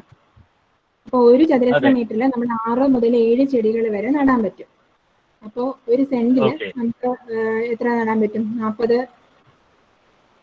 ചതുരശ്ര മീറ്ററിൽ അത്രയും വരുന്ന ചെടികൾ, അതായത് 540 മുതൽ അത്രയും തന്നെ മിനിമം ചെടി നടാൻ പറ്റും. ഓക്കെ. അതിന്റെ ഒരു ആനുവൽ ഈൽഡ്, ഒരു ആവറേജ് ആനുവൽ ഈൽഡ് എത്ര? ആവറേജ് ഒരു മാസം ഒരു ചെടിയിൽ നിന്ന് ഒരു ശരാശരി ഒരു മിനിമം 2 പൂക്കളെങ്കിലും നമുക്ക് പ്രതീക്ഷിക്കാം. ആദ്യത്തെ വർഷമല്ല, 2ാം വർഷം തുടങ്ങി 2 മുതൽ 3 പൂക്കൾ വരെ ഒരു ചെടിയിൽ നിന്ന് പ്രതീക്ഷിക്കാം. നമുക്ക് കമേഴ്ഷ്യലി വയബിൾ ആക്കാനായിട്ട് ഏതാണ്ട് ആവറേജ് എത്ര നമുക്ക് കിട്ടേണ്ടി വരും? കമേഴ്ഷ്യലി വയബിൾ ആക്കാനായിട്ട് ഒരു ചതുരശ്ര മീറ്ററിൽ നിന്ന് ഒരു വർഷം 200, അതായത് ഇത്രയും തന്നെ. നമ്മൾ ഒരു ചെടിക്ക് 3 പൂക്കൾ കിട്ടിക്കഴിഞ്ഞാൽ ആ രീതിയിൽ തന്നെയാണ് നമ്മുടെ പോളിഹൗസുകളിലെല്ലാം മിനിമം പറയുന്നത്. ഇതിന് പോളിഹൗസ് നിർബന്ധമാണല്ലേ? പോളിഹൗസ് ഉണ്ടെങ്കിൽ മാത്രമേ നമുക്ക് വിപണിയിൽ ആവശ്യമായിട്ടുള്ള രീതിയിൽ അത്രയും ഗുണനിലവാരമുള്ള പൂക്കൾ ഉൽപ്പാദിപ്പിക്കണമെങ്കിൽ പോളിഹൗസിൽ മാത്രമേ പറ്റുള്ളൂ. നമുക്ക് അല്ലാതെയും ചെയ്യാം സാറേ, പക്ഷെ ഗുണനിലവാരം പൂക്കൾക്ക് കുറഞ്ഞിരിക്കും. മറ്റേ ഷെയ്ഡ് നെറ്റിംഗ് ചെയ്തിട്ട് കാര്യമില്ല അല്ലേ മെയിനായിട്ട്? അല്ല, അങ്ങനെ ചെയ്താൽ നമുക്ക് അത്രയും ഗുണമേന്മ കിട്ടില്ല, മാർക്കറ്റ് കുറയും. Okay. Very thanks madam. Thank you. Madam, എനിക്കൊരു 15-75 സ്ക്വയർ മീറ്റർ പോളിഹൗസ് ഞാൻ ഉണ്ടാക്കാനായിട്ട് പോകുന്നുണ്ട്. അതിനകത്ത് ചെയ്ത് കഴിഞ്ഞാൽ കൊമേഴ്സ്യലി വയബിൾ ആയിട്ട് കിട്ടുമോ? 25 സ്ക്വയർ മീറ്റർ എന്ന് പറയുമ്പോൾ 15 മീറ്റർ നീളവും 5 മീറ്റർ വീതി. അതെ 75. അതായത് 2 സെന്റ് ഇല്ല അല്ലേ, 2 സെന്റിന് താഴെയേ ഉള്ളൂ. മിനിമം നമ്മൾ അപ്പൊ എത്ര ചെയ്യണം? നമുക്കത് അങ്ങനെ വല്ല കൊമേഴ്സ്യൽ ആസ്പെക്ട്സ് അറിയോ? ഇല്ല സാറേ, 2 സെന്റ് താഴെയൊന്നും നമുക്ക് അതിനെ വയബിൾ ആക്കാൻ പറ്റില്ല. അത് കുറഞ്ഞതൊരു 25-50 സെന്റെങ്കിലും ഉണ്ടെങ്കിൽ 50 മാത്രമേ സെന്റ്. തുടക്കം എന്നുള്ള രീതിയിൽ. നമുക്ക് പോളി ഹൗസ് സാധാരണ നമ്മള് പച്ചക്കറികളൊക്കെ നടാനായിട്ട് നമ്മൾ ഉപയോഗിക്കാറുണ്ട്. അപ്പോൾ ആദ്യമേ തുടക്കത്തിലെ നമ്മൾ ജർബറ മാത്രമായിട്ടൊരു പോളി ഹൗസിൽ കൃഷി ചെയ്യാതെ, പോളി ഹൗസ് സാറ് ചെയ്യാൻ ഉദ്ദേശിക്കുന്നുണ്ടെങ്കിൽ പച്ചക്കറിയോ എന്തെങ്കിലും ചെയ്യുന്നതിന്റെ കൂട്ടത്തിൽ പരീക്ഷണാടിസ്ഥാനത്തിൽ സാർ കുറച്ച് ജർബറ ചെയ്യൂ. അത് കഴിഞ്ഞ് അത് വിജയിക്കുന്ന അനുസരിച്ച് മുന്നോട്ട് പോകുന്നതായിരിക്കും. അതാണ് എൻ്റെ അഭിപ്രായം. ഓക്കെ. ഈ നമ്മള് പോളി ഹൗസ് ചെയ്യുമ്പോഴേ അതിന്റെ ചുറ്റും മറക്കേണ്ടെന്നല്ലേ മാഡം പറഞ്ഞത് ഇപ്പൊ? അല്ല, പോളി ഹൗസ് ചുറ്റിനും നമ്മൾ ഓപ്പൺ ആക്കി വെക്കാറില്ലല്ലോ, മറച്ചല്ലേ ചെയ്യുന്നത്. ഞാൻ പറഞ്ഞത് മഴമറയുടെ കാര്യം, റെയിൻ ഷെൽട്ടർ. അല്ല, മഴമറയാണെങ്കിൽ അതിനകത്ത് ചെയ്യുന്നോണ്ട് കുഴപ്പമില്ല. ഇല്ല, മഴ സാറേ ഞാൻ ഈ പറഞ്ഞ ക്വാളിറ്റി കിട്ടണമെങ്കിൽ മിനിമം നമുക്ക് നാച്ചുറലി വെന്റിലേറ്റഡ് പോളി ഹൗസ് എങ്കിലും വേണം. മാഡം, മിനിയേച്ചർ ആന്തൂര്യത്തിന് സ്റ്റാൻഡിന്റെ അരികിലൂടെ വശങ്ങളിലൂടെ ഈ ഗ്രീനെറ്റ് ഇടുന്നത് നല്ലതല്ലേ? ഈ മിനിയേച്ചർ ആന്തൂര്യത്തിലേക്ക് വെയിലും മഴയും കൊള്ളാതിരിക്കാൻ വേണ്ടിയിട്ട്. ക്ലിയർ ആയില്ല മാഡം. ഹലോ, മിനിയേച്ചർ ആന്തൂര്യത്തിന് സ്റ്റാൻഡിന്റെ അടിയിൽ ഈ ആന്തൂര്യം വെക്കുമ്പോൾ അതിന്റെ അരികുവശങ്ങളിലൂടെ ഈ ഗ്രീൻ നെറ്റ് ഇടുന്നത് നല്ലതല്ലേ? ഈ വെയിലേക്കാണ്ടിരിക്കാനും മഴ നനയാണ്ടിരിക്കാനും. എവിടെ വെക്കുന്ന എനിക്ക് ക്ലിയർ ആയില്ല. സ്റ്റാൻഡിന്റെ അടിയിലെന്ന് വെച്ചാൽ സ്റ്റാൻഡിന്റെ അടിയിൽ ഈ സ്റ്റാൻഡിന്റെ അടിയിലല്ല, ഈ മറ്റേ സ്റ്റാൻഡില് ഈ UV ഷീറ്റിന്റെ അടിയിൽ മഴ ഗ്രീൻ നെറ്റ് വെക്കൂലോ. ഗ്രീൻ നെറ്റ് 90% തണൽ വരുന്നത്, ടെമ്പറേച്ചർ ഉള്ളത് മിനിയേച്ചർ ആന്തൂര്യത്തിന്. അതിന്റെ ഈ അരികിലൂടെയും ഈ വെയില് അങ്ങനെ വന്നടിക്കാതിരിക്കാൻ വെക്കണത് നല്ലതല്ലേ? ഗ്രീൻ നെറ്റ് വെക്കണത് നല്ലതല്ലേ? വെയിൽ കൂടാതിരിക്കാൻ ശ്രദ്ധിക്കണം. അത് നോക്കിയിട്ട് അതനുസരിച്ച് ചെയ്യണം. നമുക്ക് ഷീറ്റ് ആവശ്യമാണെങ്കിൽ അതുപോലെ ചെയ്യണം. തണൽ വില ആവശ്യമാണെങ്കിൽ സൈഡിൽ വെക്കാം. ഒരു കൂടി മോണോപ്പൊഡിയൽ ഓർക്കിഡുകൾ വെക്കാനായിട്ട് വിചാരിക്കുന്നുണ്ട്. മോണോപ്പൊഡിയൽ ഓർക്കിഡുകൾ അതിനകത്ത് വളപ്രയോഗം പറഞ്ഞല്ലോ. ഈ വളപ്രയോഗത്തിൽ 1 കിലോ ചാണകത്തിൽ 5 ലിറ്റർ വെള്ളം കലർത്തിയിട്ട് അടിക്കാനല്ലേ പറഞ്ഞത്? അങ്ങനെയല്ല, 1 കിലോ എങ്ങനെയാണ് പറഞ്ഞത്? അത് സ്ലറി ആയിട്ട് അതിന്റെ ചുവട്ടിൽ ഒഴിച്ചു കൊടുക്കാം. ചോട്ടിൽ ഒഴിച്ചു കൊടുക്കാൻ അല്ലേ? പിന്നെ നേർപ്പിച്ചിട്ട് 5 ലിറ്റർ വെള്ളത്തിൽ നേർപ്പിച്ചിട്ട് അല്ലേ ചെയ്ത് കൊടുക്കുകയും ചെയ്യാം. ഹലോ, പിന്നെ ശൽക്ക കീടങ്ങള് മീനുമുട്ട ഇവ വരുമ്പോൾ എന്ത് ഇതാണ് ചെയ്യേണ്ടത്? കീടനാശിനി എന്താ പറഞ്ഞത്? വേപ്പിന്റെ പറഞ്ഞു, പിന്നെ വേറെ ഒന്നും പറഞ്ഞല്ലോ ഈ ഓർക്കിഡുകൾക്ക്. ഇതെല്ലാം നീരൂറ്റി കുടിക്കുന്ന പ്രാണികളാണ്. അപ്പൊ ഈ നീരൂറ്റി കുടിക്കുന്ന പ്രാണികളെ നമ്മള് വരാതിരിക്കാൻ വേണ്ടിയിട്ടുള്ള മെഷേഴ്സ് നമ്മൾ ആദ്യം എടുത്തിരിക്കണം കൃഷി ചെയ്യുന്നുണ്ടെങ്കിൽ. അതായത് മഞ്ഞക്കിളി ഉണ്ടാക്കാൻ ഏതെങ്കിലും ഒരു മഞ്ഞ നിറത്തിലുള്ള പാട്ടയോ ഏതെങ്കിലും എടുത്തിട്ട് അതിൽ ആവണക്കെണ്ണയോ അല്ലെങ്കിൽ ഈസോ എന്തെങ്കിലും തേച്ച് പിടിപ്പിച്ച് അവിടെ തൂക്കിയിട്ട് കഴിഞ്ഞാൽ ആ ചെടിയുടെ മുകളിലെ പ്രതല ഭാഗം വരുന്ന ആ ചെടിയിൽ തൂക്കിയിടുക. തൂക്കിയിട്ട് കഴിഞ്ഞാൽ ഈ മഞ്ഞക്കണിയിൽ ഈ പ്രാണികളെല്ലാം വന്ന് പറ്റി പിടിച്ചിരിക്കും. അപ്പൊ ആഴ്ചയിൽ ഒരിക്കലും നമ്മൾ ഇതിനെ അങ്ങ് മാറ്റി ക്ലീൻ ചെയ്ത് വീണ്ടും സ്ഥാപിച്ചു കൊടുക്കുക. ഈ മഞ്ഞക്കണി കൂടുതൽ സ്ഥാപിച്ചു കഴിഞ്ഞാൽ തന്നെ ഒരു വിധത്തിൽ നമുക്കിതിനെ നിയന്ത്രിക്കാൻ പറ്റും. പിന്നെ അതിലും പറ്റുന്നില്ല എങ്കിൽ വേപ്പിന്റെ ഏതെങ്കിലും ഒരു കീടനാശിനി നമുക്ക് സ്പ്രേ ചെയ്ത് കൊടുക്കാം. അത് ഇലയുടെ അടിവശത്താണ് കൂടുതലും നീരൂറ്റി കുടിക്കുന്ന പ്രാണികൾ ഇരിക്കുന്നത്. അപ്പൊ ആ രീതിയിൽ സ്പ്രേ ചെയ്ത് കൊടുത്താലേ അതിന് ഇഫക്റ്റ് ഉണ്ടാവുള്ളൂ. ഇതിലൊന്നിലും പറ്റിയില്ല എങ്കിൽ മാത്രമേ നമ്മൾ കീടനാശിനി ഉപയോഗിക്കാവൂ. തയോമെതോക്സാം എന്ന് പറഞ്ഞിട്ടൊരു കീടനാശിനി ഉണ്ട്. എന്താണ് അത് ശരിക്കും പറഞ്ഞു കഴിഞ്ഞാല് ഈ വക നിയന്ത്രണ മാർഗങ്ങൾ ഇതുപോലെയുള്ള പ്രിക്കോഷണറി മെഷേഴ്സ് എടുത്തിട്ട് അതൊന്നും പറ്റുന്നില്ല എങ്കിൽ മാത്രം നമ്മൾ കീടനാശിനി അതായത് രാസ കീടനാശിനിയിലോട്ട് പോവാം. തയോമെതോക്സാം എന്നാണ് അതിന്റെ പേര്. 2 ഗ്രാം 1 ലിറ്റർ വെള്ളത്തിൽ കലർത്തിയിട്ടാണ് തളിക്കുന്നത്. 2 കിലോ 1 ലിറ്റർ. ഒന്നും പറ്റുന്നില്ലെങ്കിൽ okay. Thank you madam. Okay, thank you. Ma'am, ഈ പച്ചക്കറി കൃഷിക്ക് ഇപ്പോ ഇങ്ങനെ ഒരു ടൈം ടേബിൾ ഉണ്ടല്ലോ, ഓരോ ആഴ്ചയിലും ഓരോ ദിവസം ഇങ്ങനെ ഓരോന്ന് ചെയ്യണ പോലെ ഓർക്കിഡ്സിന് അങ്ങനെ ഒരു ടൈം ടേബിൾ ഉണ്ടോ? മീൻസ് അതിന്റെ വളം എങ്ങനെ കെയർ ചെയ്യേണ്ടത്, ഒരു ദിവസം വളം കൊടുത്താൽ പിറ്റേ ദിവസം എന്താ ചെയ്യേണ്ട, അങ്ങനെയുള്ള ഒരു ടൈം ടേബിൾ ഉണ്ടോ? ഓർക്കിഡ് നമ്മൾ പറഞ്ഞില്ലേ, ആഴ്ചയിൽ നമുക്ക് വളം കൊടുക്കേണ്ടെന്ന കാര്യം പറഞ്ഞല്ലോ. ആഴ്ചയിൽ 2 പ്രാവശ്യം നേർപ്പിച്ച് വളം, രാസവളം കൊടുക്കുന്ന കാര്യം പറഞ്ഞില്ലേ. ആഴ്ചയിൽ വളം മാത്രം കൊടുത്താൽ മതി, അതിന്റെ അല്ലാതെ പ്രിക്കോഷൻസ് അല്ല, ആയിട്ട് അതിന് എല്ലാ ചെടിയുടെ സ്യൂഡോമോണസോ അങ്ങനെ എന്തെങ്കിലും കൊടുക്കണോ?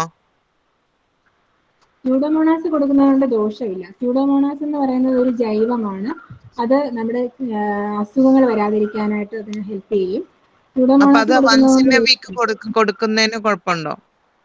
മനുഷ്യനെ വീക്ക് കൊടുക്കേണ്ട ആവശ്യം ഇല്ല. സ്യൂഡോമോണാസ് ആവശ്യമാണെങ്കിൽ, നമുക്ക് അങ്ങനെ തോന്നുന്നെങ്കിൽ 2 ആഴ്ചയിൽ ഒരിക്കൽ സ്പ്രേ ചെയ്ത് കൊടുക്കുന്നതുകൊണ്ട് ദോഷമില്ല. ഓക്കെ.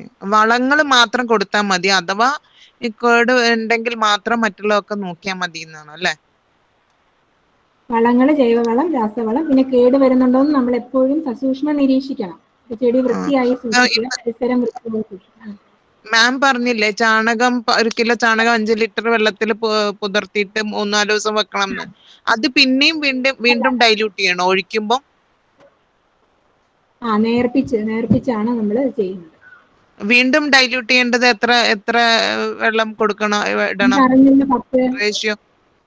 ആദ്യം ഒരു കിലോ നമ്മൾ 5 ലിറ്റർ വാട്ടറിൽ ഇട്ടിട്ട് വെക്കുന്നു. അത് കഴിഞ്ഞിട്ട് പിന്നീട് നമ്മൾ സ്പ്രേ ചെയ്യുമ്പോൾ എത്ര ഡൈല്യൂട്ട് ചെയ്യണം? What's the ratio? അല്ല, 1 കിലോ 5 ലിറ്റർ വെള്ളത്തിൽ കലർത്തി, അത് ഞാൻ പറഞ്ഞത് ചാണകത്തേലി, അത് ആ സ്ലറി അതിന്റെ ഒഴിക്കാനായിട്ട് ഉപയോഗിക്കുന്നത്. അത് പച്ചയാണോ? അത് അപ്പൊ തന്നെ ഒഴിക്കാൻ പറ്റും? മറ്റേ പുളിപ്പിച്ചതാണെങ്കിൽ പുളിപ്പിച്ചത് നമ്മൾ നേർപ്പിക്കണം. 10 ഇരട്ടി 15 ഇരട്ടിയോ നേർപ്പിച്ച് സ്പ്രേ ചെയ്യണം. അതിൽ ഞാൻ കടലപ്പിണ്ണാക്കും കൂടി ഇട്ടിട്ടാണ് ചെയ്യാറുള്ളായിരുന്നു. കടലപ്പിണ്ണാക്ക് ഇടാം. വേപ്പിൻ പിണ്ണാക്കോ കടലപ്പിണ്ണാക്കോ ചാണകമോ ഏത് വേണമെങ്കിലും ചെയ്യാം. ഒരുമിച്ച് വേണമെങ്കിലും നമുക്ക് മിക്സ് ചെയ്യാം. ഞാൻ ഇതുവരെ രാസവളം ഒന്നും ഉപയോഗിച്ചിട്ടില്ല. പിന്നെ ഇത് ഓർക്കിഡിനാണെങ്കിൽ പിന്നെ മൈക്രോ ന്യൂട്രിയന്റ് ഉണ്ടല്ലോ, അതായത് സൂക്ഷ്മ മൂലകങ്ങൾ വേണമെങ്കിൽ ഇടയ്ക്ക് നമുക്ക് സ്പ്രേ ചെയ്ത് കൊടുക്കാം. 2 മില്ലി 1 ലിറ്റർ വെള്ളത്തിൽ സൂക്ഷ്മ മൂലക കൂട്ടുകൾ വാങ്ങിക്കാൻ കിട്ടും. 2 മില്ലി 1 ലിറ്റർ വെള്ളത്തിൽ സൂക്ഷ്മമൂലം, അതെ, മൈക്രോ ന്യൂട്രിയൻസ്. അത് മാസത്തിൽ ഒരിക്കൽ സ്പ്രേ ചെയ്ത് കൊടുക്കാം. അപ്പൊ വളർച്ച കൂടും അത് ഒഴിക്കുമ്പോൾ? വളർച്ച കൂടാനും അത് ഉപകരിക്കും. Okay, thank you ma'am.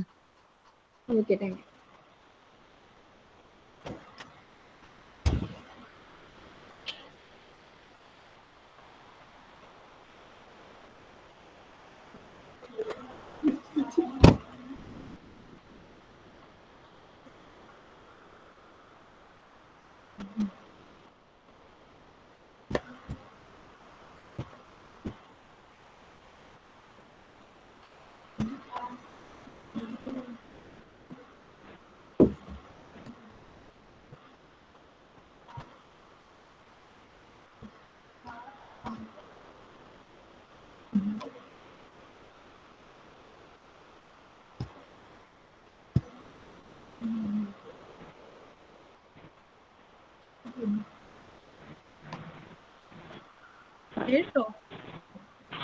Hello ma'am, ഈ തേങ്ങാവെള്ളം തീരെ നന്നാവെന്ന് പറയുന്നത് കേട്ടോ. ഞാൻ ഉപയോഗിച്ച് നോക്കിയിട്ടില്ല, ശരിയാണോ?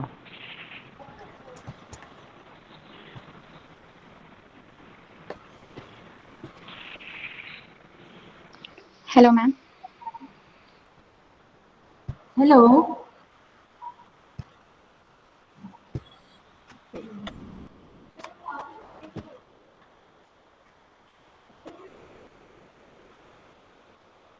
ഹലോ, നമ്മുടെ ഇന്നത്തെ ക്ലാസ് ഇവിടെ അവസാനിക്കുകയാണ്.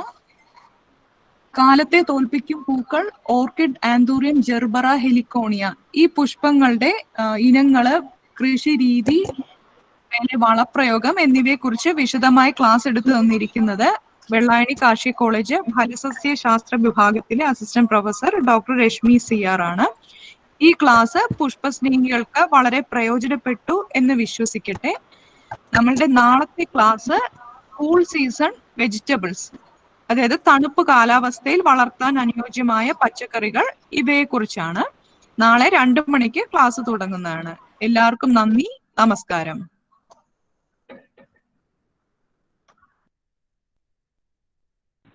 Thank you ma'am.